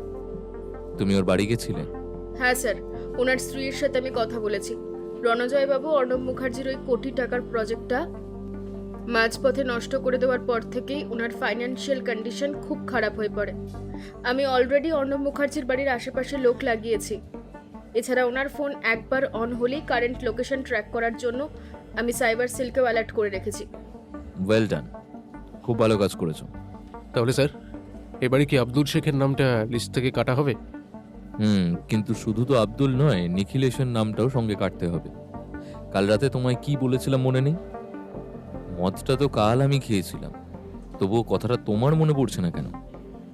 আরে বাবা, আমি বলেছিলাম না, খুনি যদি অর্ণব মুখার্জি বা আব্দুল শেখ হয় তবে পার্টনারশিপে খুন হওয়ার সম্ভাবনাটাই বেশি। আব্দুল যদি নিখিলেশকে ডেকে বলে যে তোমার সব ধার আমি মুকুব করে দেব, শুধু তুমি তোমার দাদাকে রাস্তা থেকে সরিয়ে দাও, তবে নিখিলেশ কি এই সুযোগ হাতছাড়া করবে?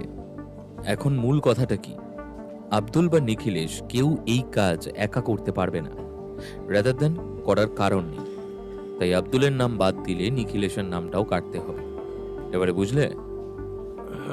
হ্যাঁ স্যার, বুঝেছি। বেশ, তাহলে এবার বলো লিস্টে কে কে পড়ে থাকবে। সুমিত চোখ বন্ধ করে গতকাল হোয়াইট বোর্ডে লেখা নামগুলো মনে করে বলল, বিক্রম থাপা আর অর্ণব মুখার্জি। এমন সময় অনন্যার ফোনটা বেজে উঠল। স্ক্রিনের দিকেও তাকালো। স্যার, সাইবার সেকশন থেকে ফোন এসেছে। ধরো, দেখো কি বলে। অনন্যা কথা বলে নিয়ে ফোনটা রেখে বলল, অর্ণব মুখার্জির লোকেশন ট্রেস করা গেছে স্যার। এই লালবাজারের আশেপাশেই কোথাও এসে ফোনটা অন করেছিলেন, তবে সঙ্গে সঙ্গে সেটা আবার অফও করে দিয়েছেন। তাহলে অর্ণব এই চত্বরেই আছে। আমাদের এখনই বেরোতে হবে। তাড়াতাড়ি উঠে দাঁড়িয়ে ওরা বেরোতে যাবে, তখনই কনস্টেবল হরিপদ এসে বলল, স্যার, অর্ণব মুখার্জি এসেছেন। উনি আপনার সঙ্গে দেখা করতে চাইছেন। সে কি? তাড়াতাড়ি যাও, ওনাকে এক্ষুনি এই ঘরে নিয়ে এসো। মিনিট খানেকের মধ্যেই রুদ্রপ্রতাপের চেম্বারে প্রবেশ করলেন অর্ণব মুখার্জি। পরনের পোশাক আলু থালু, চোখের নিচে কালো দাগ, মুখটা একেবারে বসে গেছে। কে বলবে ইনি সেই মুখার্জি গ্রুপ অফ ইন্ডাস্ট্রিজের দাপুটে মালিক? আসুন মিস্টার মুখার্জি, আপনার খোঁজেই বেরোচ্ছিলাম, বসুন। অর্ণব মুখার্জি ধুকতে ধুকতে রুদ্রপ্রতাপের সামনের চেয়ারটায় এসে বসলেন। Thank you sir. পুলিশ যে আমার বাড়িতে গিয়ে আমার খোঁজ করেছেন সেটা আমি শুনেই এখানে চলে এসেছি। বিশ্বাস করুন, রণজয়ের মৃত্যুর সাথে আমার কোনো সম্পর্ক নেই। কিন্তু আপনি তো রণজয় বাবুকে খুনের হুমকি দিয়েছিলেন। কি বলছেন স্যার? হ্যাঁ, মানছি রাগের মাথায় সে কথা বলেছিলাম ঠিকই, কিন্তু তা বলে সত্যি ওকে খুন করে ফেলবো? না না স্যার, আমি এই কাজ করিনি স্যার। কিন্তু আমার কাছে খবর আছে আপনি আর বিক্রম থাপা মিলে এই খুনের ছক কষেছিলেন। আপনার নির্দেশেই তো বিক্রম পুরো ব্যাপারটা ঘটিয়েছে। কে? বিক্রম? সে কে? ন্যাকা সাজবেন না। আপনি বিক্রম থাপাকে চেনেন না? মা কালীর দিব্যি বলছি স্যার, এই নামটা আমি জীবনে প্রথমবার শুনলাম। আপনি সত্যি বলছেন? রণজয় বাবু দেহরক্ষীকে আপনি চেনেন না? না না না, বিশ্বাস করুন না, আমি ওকে চিনি না। আমার সঙ্গে অবিনাশের পরিচয় ছিল, তবে বিক্রম থাপা নাকি ওর সঙ্গে কোনোদিনও কথা হয়নি আমার। আপনার সঙ্গে অবিনাশ বাবুর পরিচয় ছিল? হ্যাঁ স্যার, আমি অবিনাশকে হাত করে আসলে রণজয়ের ক্ষতি করতে চেয়েছিলাম, কিন্তু রণজয়কে খুন করতে চাইনি স্যার। আপনার কি ধরনের ক্ষতি করেছিল একটু শুনি। ক্ষতি তো কিছু হয়নি স্যার। ওই অবিনাশ ছেলেটা কিসের লিগ্যাল অ্যাডভাইজার কে জানে, কাজটা করতে গিয়ে রণজয়ের হাতেই উল্টে ধরা পড়ে গেল। এক সেকেন্ড। তার মানে রণজয় বাবুর সেই বিশাল বেনামি সম্পত্তির উইলটা, যেটা অবিনাশ বাবু জালিয়াতি করে নিজের নামে করার চেষ্টা করেছিলেন, সেটা আপনি করিয়েছিলেন? হ্যাঁ, কিন্তু ওই মূর্খ মাথামোটা লোকটা তো কিছুই করতে পারেনি। ভাগ্যিস রণজয়কে ছেড়ে দিয়েছিল, না হলে ও তো ডুবতোই, সাথে আমাকেও ডোবাতো। তারপর থেকে আমি অবিনাশের সাথে সব সম্পর্ক চুকিয়ে ফেলেছি। তাহলে কাল থেকে গা ঢাকা দিয়েছিলেন কেন?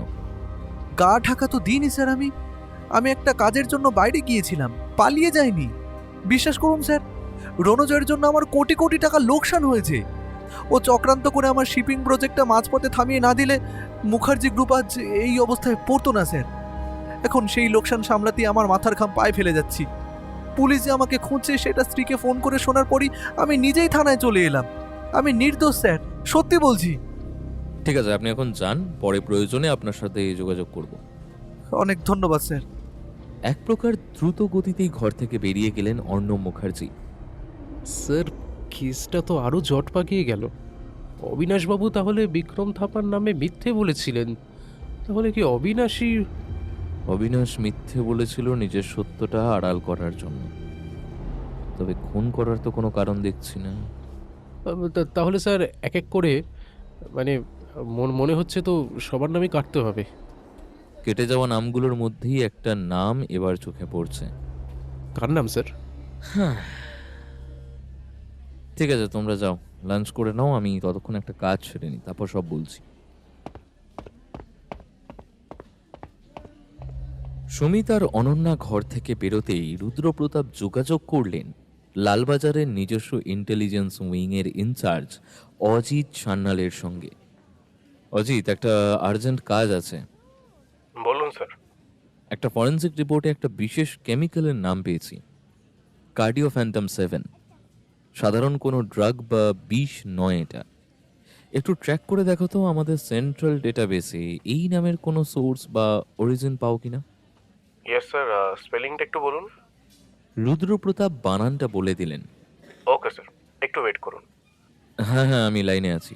হ্যাঁ স্যার, পেয়েছি। তবে এটা কোনো কমার্শিয়াল কেমিক্যাল নয়, এটা একটা প্রোটোটাইপ। ফ্যান্টম বায়োসিস্টেমস রিসার্চ ফ্যাসিলিটি নামে একটা বেসরকারি গবেষণার আছে, যেখানে নতুন ও পরীক্ষামূলক রাসায়নিক পদার্থ নিয়ে স্টাডি করা হয়।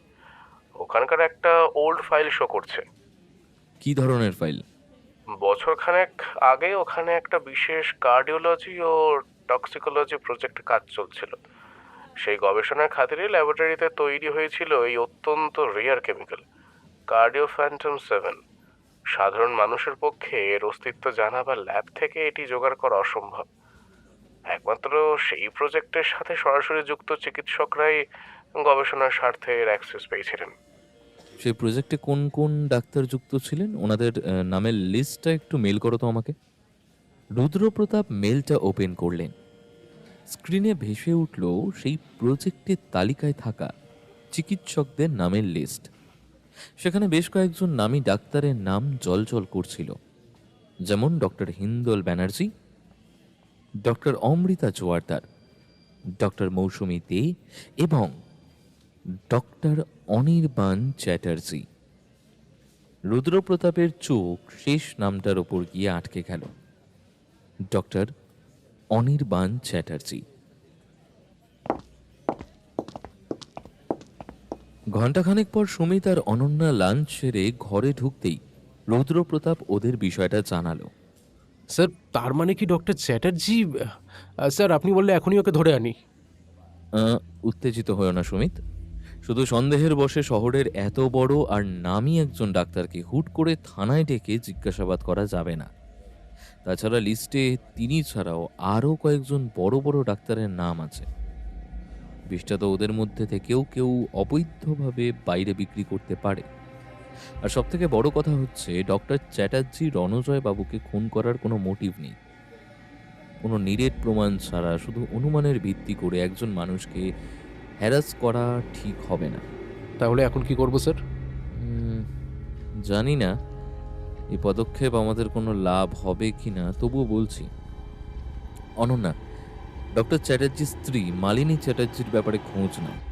ভদ্রমহিলা কি করতেন, ব্যাকগ্রাউন্ড কি, এবং 6 মাস আগে উনি ঠিক কিভাবে মারা গেছেন, সমস্ত ডিটেলস আজ সন্ধ্যের মধ্যে আমার চাই। হ্যাঁ, আর লোকাল থানা বা কর্পোরেশনের ডেথ রেকর্ড সেকশনটা যেখান থেকে পারো ইনফরমেশন বের করো।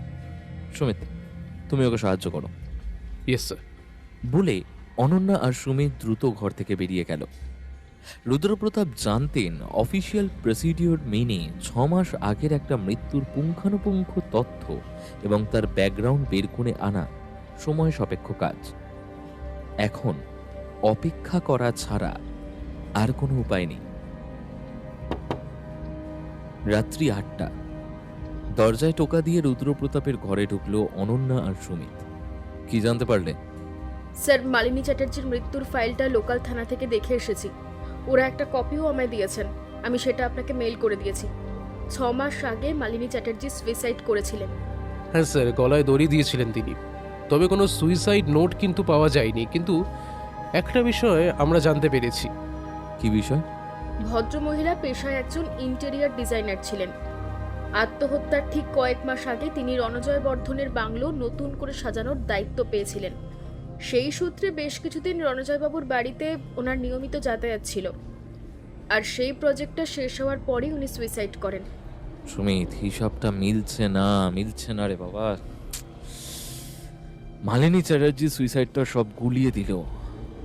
কেন জানি না, আমার মনে হচ্ছে আমরা প্রথমেই একটা ভুল করে ফেলেছি। কি ভুল স্যার? সন্দেহের তালিকা থেকে ডক্টরের নামটা বোধহয় প্রথমেই কাটাটা উচিত হয়নি আমাদের। না, আর এক মুহূর্ত সময় নষ্ট করা যাবে না। ডক্টর চ্যাটার্জির সঙ্গে আমাদের এক্ষুনি কথা বলতে হবে। সুমিত, একটু খোঁজ নাও তো, উনি কি ওনার হসপিটালে আছেন এখনো? সুমিত সঙ্গে সঙ্গে রিজেন্ট কেয়ার হসপিটালে যোগাযোগ করলো।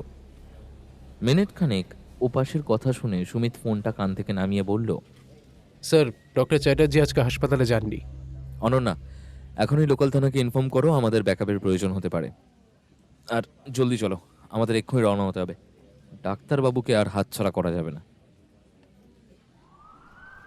পুলিশের গাড়ি বালিগঞ্জ সার্কুলার রোডের একটি অভিজাত অ্যাপার্টমেন্টের সামনে এসে থামল। রুদ্রপ্রতাপ, সুমিত, অনন্যা, হরিপদ সহ লোকাল থানার বেশ কিছু পুলিশ এগিয়ে গেলেন ডক্টর অনির্বাণের বাড়ির সামনে। সুমিত কলিং বেলটা টিপল।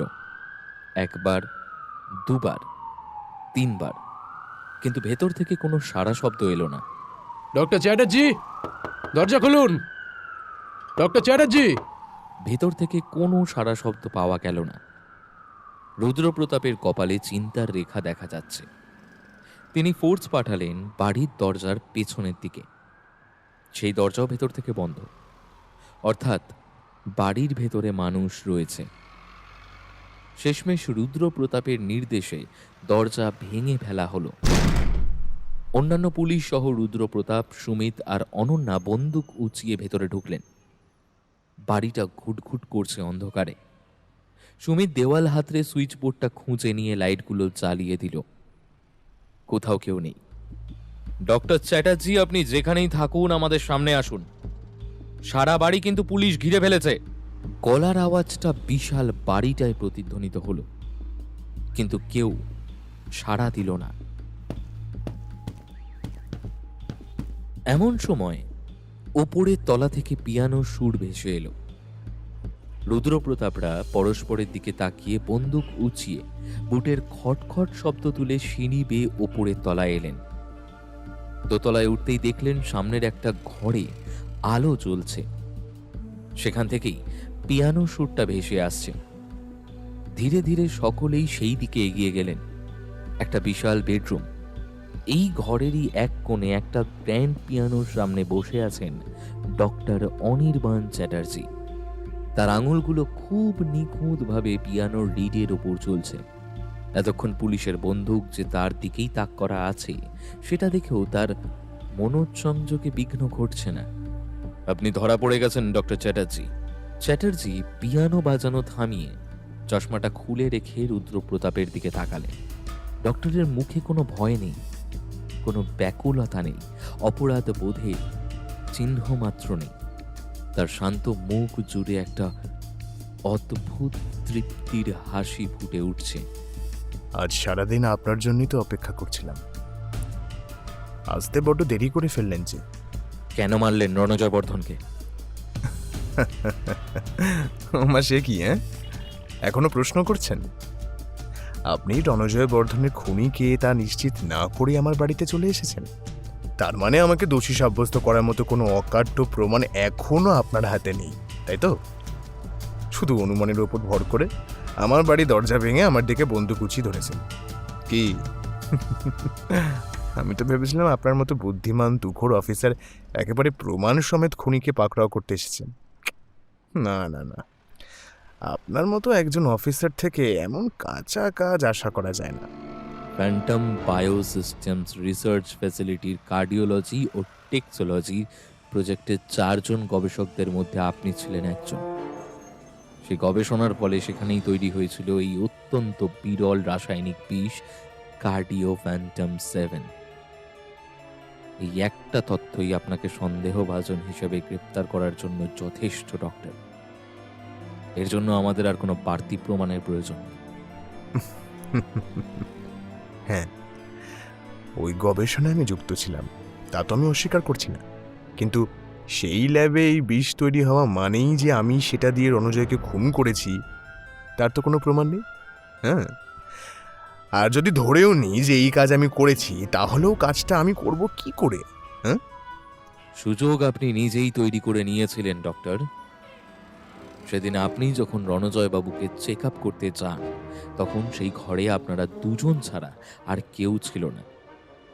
চেক আপের জন্য কোনো একটা মুহূর্তে রণজয় বাবু যখন বাথরুমে গিয়েছিলেন বা কোনো কারণে অন্যমনস্ক হয়েছিলেন, ঠিক তখনই আপনি ঠান্ডা মাথায় তার বালিশের কভারে সেই বিষটা স্প্রে করে দেন। আপনি ভালো করে জানতেন এই বিষ বাতাসে সক্রিয় থাকে 4 থেকে 5 ঘন্টা, আর তার মধ্যেই যে রণজয় বাবু ঘুমোতে আসবেন সেটাও আপনি জানতেন। আপনি প্রায় একটা পারফেক্ট ক্রাইম করে ফেলেছিলেন ডক্টর। এইগুলো তো সবই আপনার অনুমান। কেউ কি আমাকে সেই বিষ স্প্রে করতে নিজের চোখে দেখেছে? হ্যাঁ, আচ্ছা আপনি একটা কাজ করুন, বরঞ্চ আমার পুরো বাড়িটা তল্লাশি করে দেখুন, কোথাও সেই বিষের শিশি খুঁজে পান কিনা। খুঁজুন খুঁজুন। সেই বিষ যে নিজের বাড়িতে লুকিয়ে রাখার মতো আহাম্মক আপনি নন সেটা আমি ভালো করে জানি ডক্টর। রণজয় বর্ধন আপনার জীবনে এমন কি ক্ষতি করেছিলেন যে তাকে আপনি মেরে ফেললেন? তার সাথে আপনার স্ত্রীর অবৈধ সম্পর্কটাই কি ওদের দুজনের মৃত্যুর কারণ নাকি? এসব কি আজে বাজে বকছেন আপনি? ডক্টর এতক্ষণে নিজের শান্ত অবয়ব ভেঙে হিংস্রভাবে চিৎকার করে উঠলেন। রুদ্রপ্রতাপ তার প্রতিক্রিয়ায় একটুও বিচলিত হলেন না। আমি একদম ঠিক বলছি। প্রতিশোধের আগুনে অন্ধ হয়ে আপনি প্রথমে আপনার নিজের স্ত্রীকে খুন করে আত্মহত্যার রূপ দিলেন, আর তারপর তার প্রেমিক রণজয় বর্ধনকে মারলেন, তাই তো? আপনি ধরা পড়ে গেছেন ডক্টর। কেউ আর আপনাকে বাঁচাতে পারবে না। স্ক্রিপ্টটা বেশ ভালোই লিখেছেন অফিসার, তবে বড্ড আশারে। আপনি যান, কোর্টে গিয়ে এগুলো প্রমাণ করুন, যান। সেটাই করতে হবে। আমি জানি সোজাসুজি আপনি অপরাধ স্বীকার করবেন না, ওই দেখো, আমি কি সেটা বলছি? হ্যাঁ, আমি সব বলবো, সব বলবো। প্রতিটি ঘটনা পুঙ্খানুপুঙ্খ বিবরণ দেব। তবে আমার একটা শর্ত আছে, আপনাদের এই তাক করা বন্দুকগুলো নামাতে হবে। আমি আপনাদের কিছুতেই স্যাটিসফাই হতে দেব না যে পুলিশ ভয় দেখিয়ে আমার মুখ থেকে জবানবন্দি আদায় করেছে। আমি যা বলবো নিজের ইচ্ছায় বলবো। এই, সবাই বন্দুক নামিয়ে রাখো। গ্রেপ্তার করার আগে খুনি কি বলতে চায় সেটা একটু শুনে নি। সকলে বন্দুক নামিয়ে নিতেই ডক্টর অনির্বাণ চ্যাটার্জির ঠোঁটের কোণে একটা ম্লান হাসি ফুটে উঠল। ধীর পায়ে তিনি এগিয়ে গেলেন সামনের টেবিলটার দিকে। সেখান থেকে একটা ছোট্ট ফ্রেমে বাঁধানো ছবি হাতে তুলে নিলেন। রুদ্রপ্রতাপ দেখলেন সেই ছবিটা ডক্টরের স্ত্রী মালিনী চ্যাটার্জির। স্ত্রীর ছবিটা নিয়ে ডক্টর খাটের ওপর বসলেন। কয়েক সেকেন্ড এক দৃষ্টে ছবিটার দিকে তাকিয়ে রইলেন। তার চোখের সামনেটা ঝাপসা হয়ে গেল, জল গড়িয়ে পড়ল চোখের দু কোণ থেকে। ডক্টর পাঞ্জাবির পকেট থেকে একটা সাদা রুমাল বের করে চোখের জল মুছলেন। ছবিটার দিকে তাকিয়ে থেকেই বলতে শুরু করলেন, আজ থেকে প্রায় 8 থেকে 9 মাস আগের কথা। আমি রণজয়ের বাড়ি গিয়েছিলাম ওর চেক আপ করতে। কথায় কথায় ও সেদিন আমায় বলল, অনির্বাণ, আমার এই বাড়িটাকে না একটা নতুন লুক দিতে চাইছি। একই জিনিস দেখে দেখে চোখটা একবারে পচে যাচ্ছে। বড় লোকেদের টাকায় আগুন লাগানোর অনেক রকমের পথ আছে, এটা আর একটা। আমার তো বাবা বাড়ির জিনিস এদিক থেকে ওদিক হলে অস্বস্তি লাগে। তোমার আবার বছরে বছরে বাড়ির লুক চেঞ্জ করতে হয়। এটা আমার একটু আছে, দেখছো না, একই জিনিস পোষায় না বলে জীবনে বিয়েটা আর করলাম না। জিনিস আর মানুষ এক হলো? উফ বাপু, তুমি না আমাকে আর নীতি শিক্ষা দিতে এসো না। বিশ্বাসযোগ্য মানুষ থাকলে বলো যে প্রফেশনালি আমার বাড়ির লুকটা পুরো চেঞ্জ করে দিতে পারবে। একজন ইন্টেরিয়ার ডিজাইনার আছে, তবে তিনি আবার সবার কাজ করেন না। তুমি বললে আমি তাকে রিকোয়েস্ট করতে পারি। তাই নাকি? তা তিনি কে? তোমার কোনো পেশেন্ট? না, আমার গিন্নি। ওমা, সে কি, বাড়িতে লোক বসে আছে আর আমি কিনা বাইরে লোক খুঁজছি? তা তুমি একবার বৌদিকে নিয়ে চলে এসো, উনি একবার সব দেখে রাজি হলে ডিল ফাইনাল করে নেওয়া যাবে। আচ্ছা, আমি ওকে বলে দেখছি। জানেন অফিসার, আমি আজও এই জন্য নিজেকে ক্ষমা করতে পারি না। কি করতে যে আমি সেদিন ওই জানোয়ার লোকটাকে মালিনীর নামটা রেফার করেছিলাম, কিন্তু আমি ওকে তখন বুঝেছিলাম যে আমি নিজের হাতে আমার মালিনীকে একটা ক্ষুধার্ত নেকড়ের খাঁচায় পাঠাচ্ছি। ডক্টর আবারও নিজের চোখের জল মুছে গলাটা ঝেড়ে নিয়ে বলতে শুরু করলেন,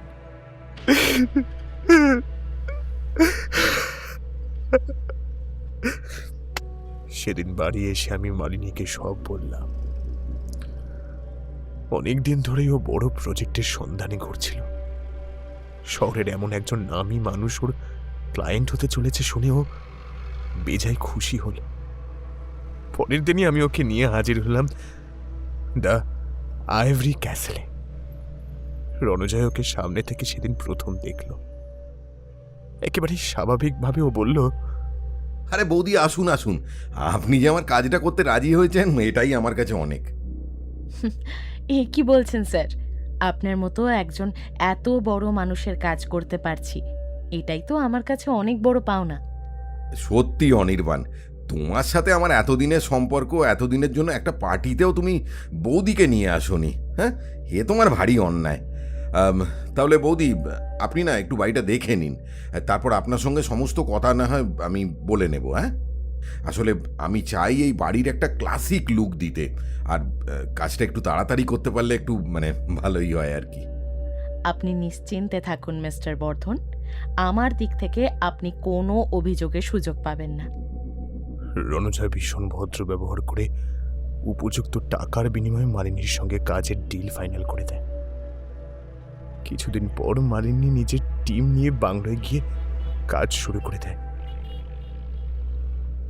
প্রথমে কয়েকদিন সব ঠিকঠাক চললেও আচমকা একদিন মালিনী লক্ষ্য করল যে রণজয় দূর থেকে দাঁড়িয়ে ওর শরীরের বিভিন্ন অংশের দিকে কুৎসিত নজর দিচ্ছে। মালিনী ব্যাপারটাকে খুব একটা ভালো চোখে না দেখলেও আমাকে কিচ্ছু জানালো না। রণজয় আমার অনেক দিনের পেশেন্ট, ওর ক্ষমতা অনেক বেশি। তাছাড়া এর থেকে বেশি যে কিছু হতে পারে সেটাও কল্পনাও করেনি। কিন্তু রণজয়ের সাহস দিনে দিনে আরো বেড়ে গেল। এবারে আর দূর থেকে নয়, কাছাকাছি এসে অসভ্যদের মতো ভাষা ব্যবহার করে মালিনীর শরীরের তারিফ করত। এক্ষেত্রে মালিনী বিশেষ কিছু প্রতিবাদ না করে নিজের থেকে রণজয়ের দূরত্ব বাড়িয়ে দিল। বেশিরভাগ সময় ও না গিয়ে ওর টিমকে পাঠাতো।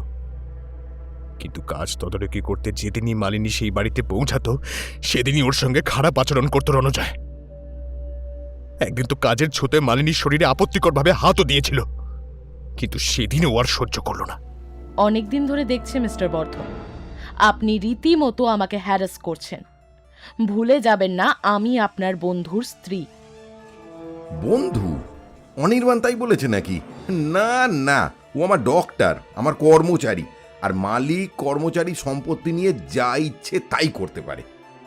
না পারেন না, আপনি আমার থেকে দূরে থাকুন, না হলে কি করবে সুইটহার্ট? আমার বিরুদ্ধে কমপ্লেন করবে? তোমার বরকে বলবে? এর মধ্যে কোনোটাই তুমি করতে পারবে না, সেটা আমি জানি সোনা। তার থেকে ভালো যতদিন কাজটা না শেষ হচ্ছে ততদিন আমার সঙ্গে। চুপ করুন মিস্টার বর্ধন, আমি এখনই আপনার কাজ ছেড়ে দিতে পারি, সেটা নিশ্চয়ই আপনি জানেন। ওরে বাবা, ভয় পেয়ে গেছি। কিন্তু তুমি কাজটা ছেড়ে দিলে যে আমার টাকাগুলো ফেরত দিতে হবে, হ্যাঁ, ইন ক্যাশ, সেটা কি তুমি পারবে সুন্দরী? তাই যা হচ্ছে হতে দাও। এমনিতেও আমার এক জিনিস রোজ রোজ ভালো লাগে না। কথা দিচ্ছি, তোমার কাজ শেষ হয়ে গেলে তোমাকেও আমি ছেড়ে দেবো, কেউ কিচ্ছুটি জানতে পারবে না।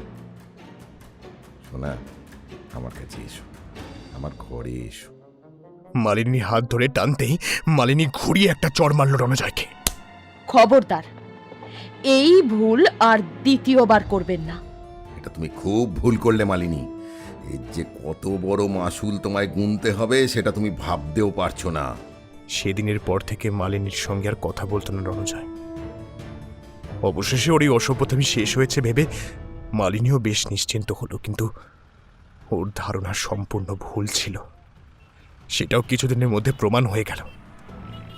একদিন কাজের পর রণজয় এসে মালিনীর পুরো টিমের কাজের প্রশংসা করে স্পেশাল মকটেল খাওয়ালো। মালিনীও সেদিন সেই মকটেল খেয়েছিল, কিন্তু তারপরেও শরীরটা একটু খারাপ হতে শুরু করলো। কিছুক্ষণের মধ্যেই ও জ্ঞান হারিয়ে মাটিতে পড়ে গেল। জ্ঞান যখন ফিরল, মালিনী তখন নিজেকে বিবস্ত্র অবস্থায় আবিষ্কার করল রণজয়ের বিছানা। সেদিন সেই জানোয়ারটা শুধু যে মালিনীর ইচ্ছার বিরুদ্ধে ওর ওপর পাশবিক অত্যাচার চালিয়েছিল তাই নয়, ওর এই অসহায় অবস্থার কিছু কুৎসিত ছবিও তুলে রেখেছিল। তারপর শুরু হলো ব্ল্যাকমেল। ও সেই নোংরা ছবিগুলো মালিনীকে দেখিয়ে হুমকি দিয়েছিল, ওর কথা মতো না চললে ছবিগুলো ইন্টারনেটে ছড়িয়ে দেবে। মালিনী ভীষণ ভয় পেয়ে গিয়েছিল অফিসার। সমাজ, লোকলজ্জার, আমার সম্মানের কথা ভেবেও আমাকেও কিচ্ছু জানতে দেয়নি। দিনের পর দিন ওই লোকটা মালিনীকে খেলনা বানিয়ে নিজের বিকৃত বাসনা মেটাতো। এদিকে মালিনীও এই বিষয়টা চেপে রাখতে রাখতে দিন দিন শুকিয়ে যাচ্ছিল, মানসিক অবসাদে ভুগত। আমি বারবার জানতে চাইলেও মুখে কুলু পেটে থাকতো, কিচ্ছু বলতো না। আর আমি তো কোনোদিন ধারণাও করতে পারিনি যে আমার চোখের আড়ালে মালিনীর সঙ্গে এত কিছু হতে পারে। শুধু আমি কেন, আমার বিশ্বাস রণজয়ের যে এমন একটা রূপ আছে সেটা কেউই জানে না। এরপরেই এলো সেই দিন। আমি হাসপাতাল থেকে বাড়ি ফিরে নিজের ঘরে এসে দেখলাম যে মালিনী গলায় দড়ি দিয়ে ঝুলছে।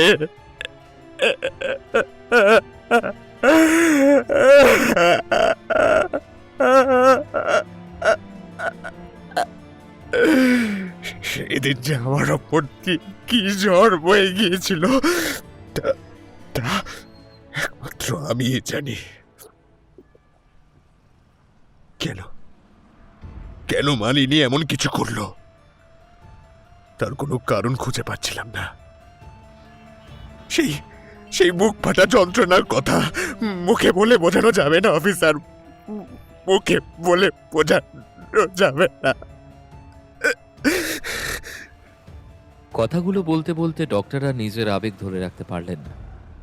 তার ফর্সা শান্ত মুখটা রাগে দুঃখে লাল হয়ে উঠেছে। কিন্তু আপনি নিজেই তো বললেন যে মালিনী দেবী আপনাকে কোনোদিন কিছু বলেননি, তাহলে এত কথা আপনি জানলেন কি করে?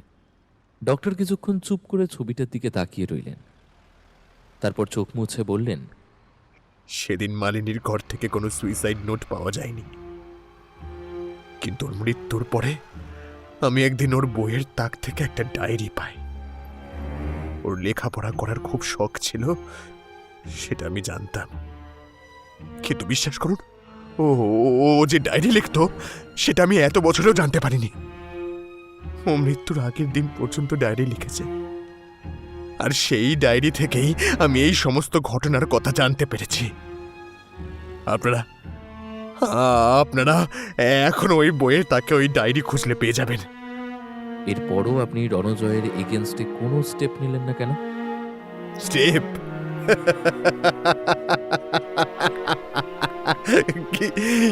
কি স্টেপ নেব? কি স্টেপ নেব? কার কাছে গিয়ে কমপ্লেন করব? আপনাদের মতো মানুষদের কাছে? হ্যাঁ, বুকে হাত দিয়ে বলুন তো, এটা রণজয়ের জায়গায় অন্য কেউ হলে আপনারা এত কালঘাম ছুটিয়ে তদন্ত করতেন? হ্যাঁ, ডাক্তার স্বাভাবিক মৃত্যু বলে দিয়েছে শুনেই হাত গুটিয়ে নিয়ে চলে আসতেন। Every one of you bows down to power.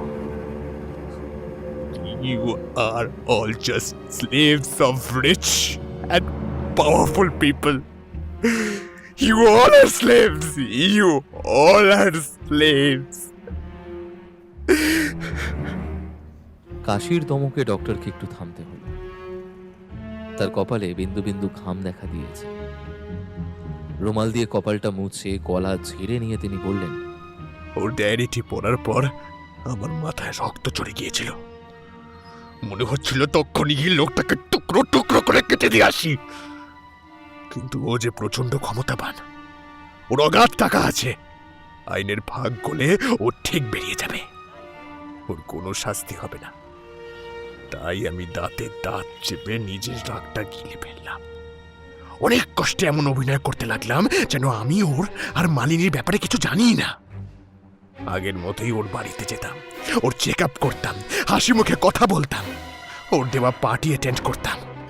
আর কি করতাম জানেন? হ্যাঁ, সুযোগ খুঁজতাম। প্ল্যান আমার কাছে রেডি ছিল, কিন্তু সুযোগ মতো কাজে লাগানোর পরিস্থিতি পাচ্ছিলাম না। সেদিন যখন আমার রণজয় ফোন করে ডাকলো, তখন আমি ঠিক করলাম যে করেই হোক ওকে এবারে মরতেই হবে। ফ্যান্টম বায়োসিস্টেমের ল্যাব থেকে আমি স্যাম্পল হিসেবে কালেক্ট করেছিলাম কার্ডিও ফ্যান্টম 7। নিজের সঙ্গে সেটা নিয়ে গেলাম। এটা খুব ডেঞ্জারাস বিষ, একটু অসাবধান হলেই নিজেরই বিপদ। এরপর কি করলেন?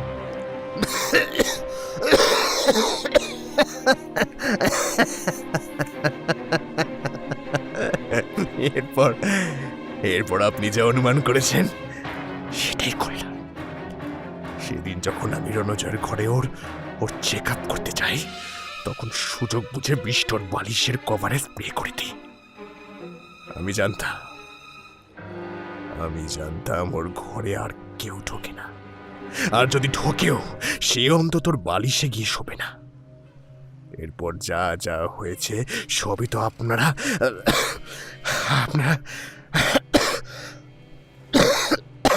জানেন, সবই আপনারা জানেন। তাই আর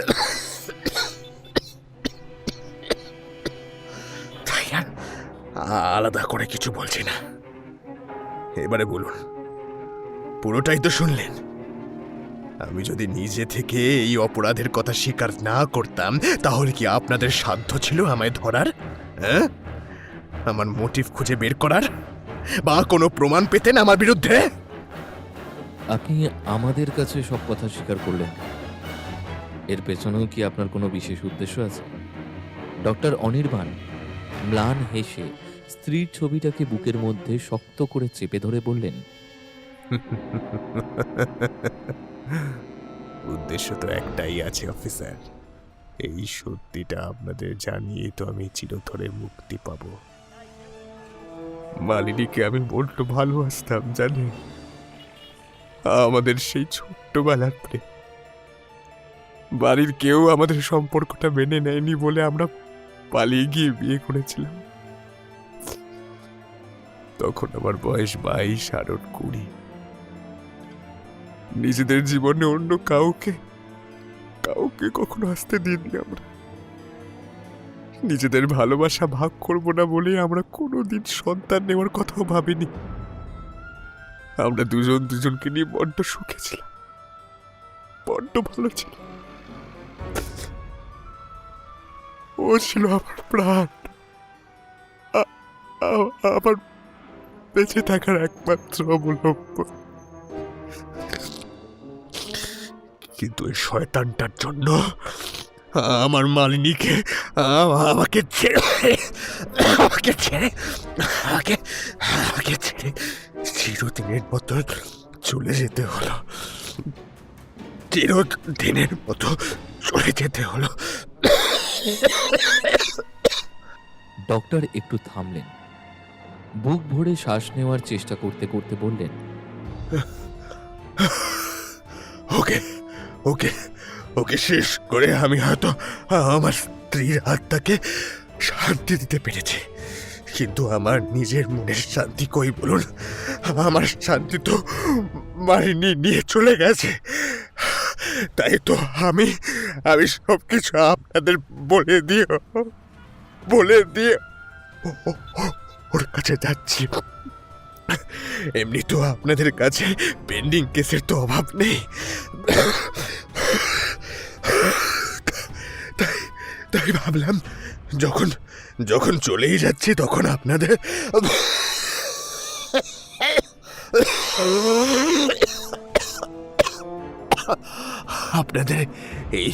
এই কেসটা একেবারে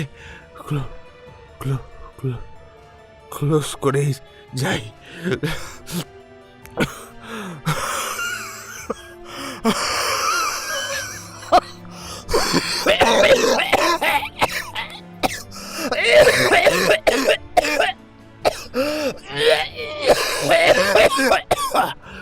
বলতে বলতে ডক্টর আর সোজা হয়ে বসে থাকতে পারলেন না। খাটের ওপর বসে হাঁপাতে হাঁপাতে নিজের বুকের ওপর হাত রাখলেন। মুখটা যন্ত্রণায় বিকৃত হয়ে উঠেছে, তবুও তার ঠোঁটের কোণে লেগে আছে বিজয়ী হাসি।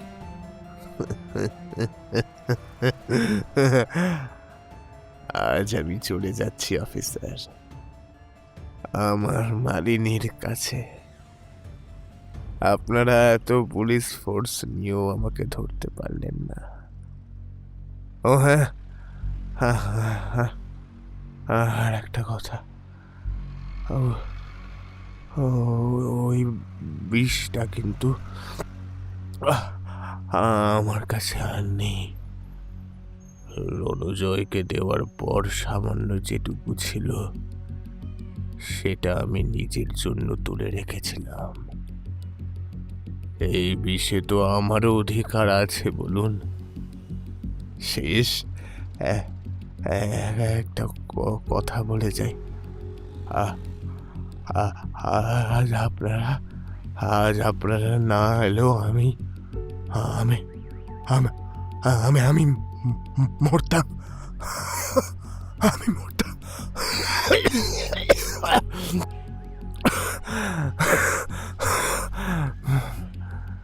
বিদায় officer, finally the case is closed.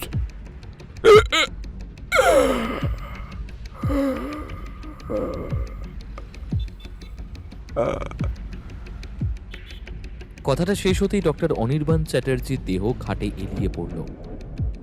তার চোখের তারা দুটো সম্পূর্ণ স্থির, একেবারে প্রাণহীন। ডক্টরের এই অবস্থা দেখে সুমিত চমকে উঠে তার দিকে এগোতে যাচ্ছিল, কিন্তু রুদ্রপ্রতাপ সুমিতের হাতটা চেপে ধরে ওকে টেনে পেছনে সরিয়ে দিলেন।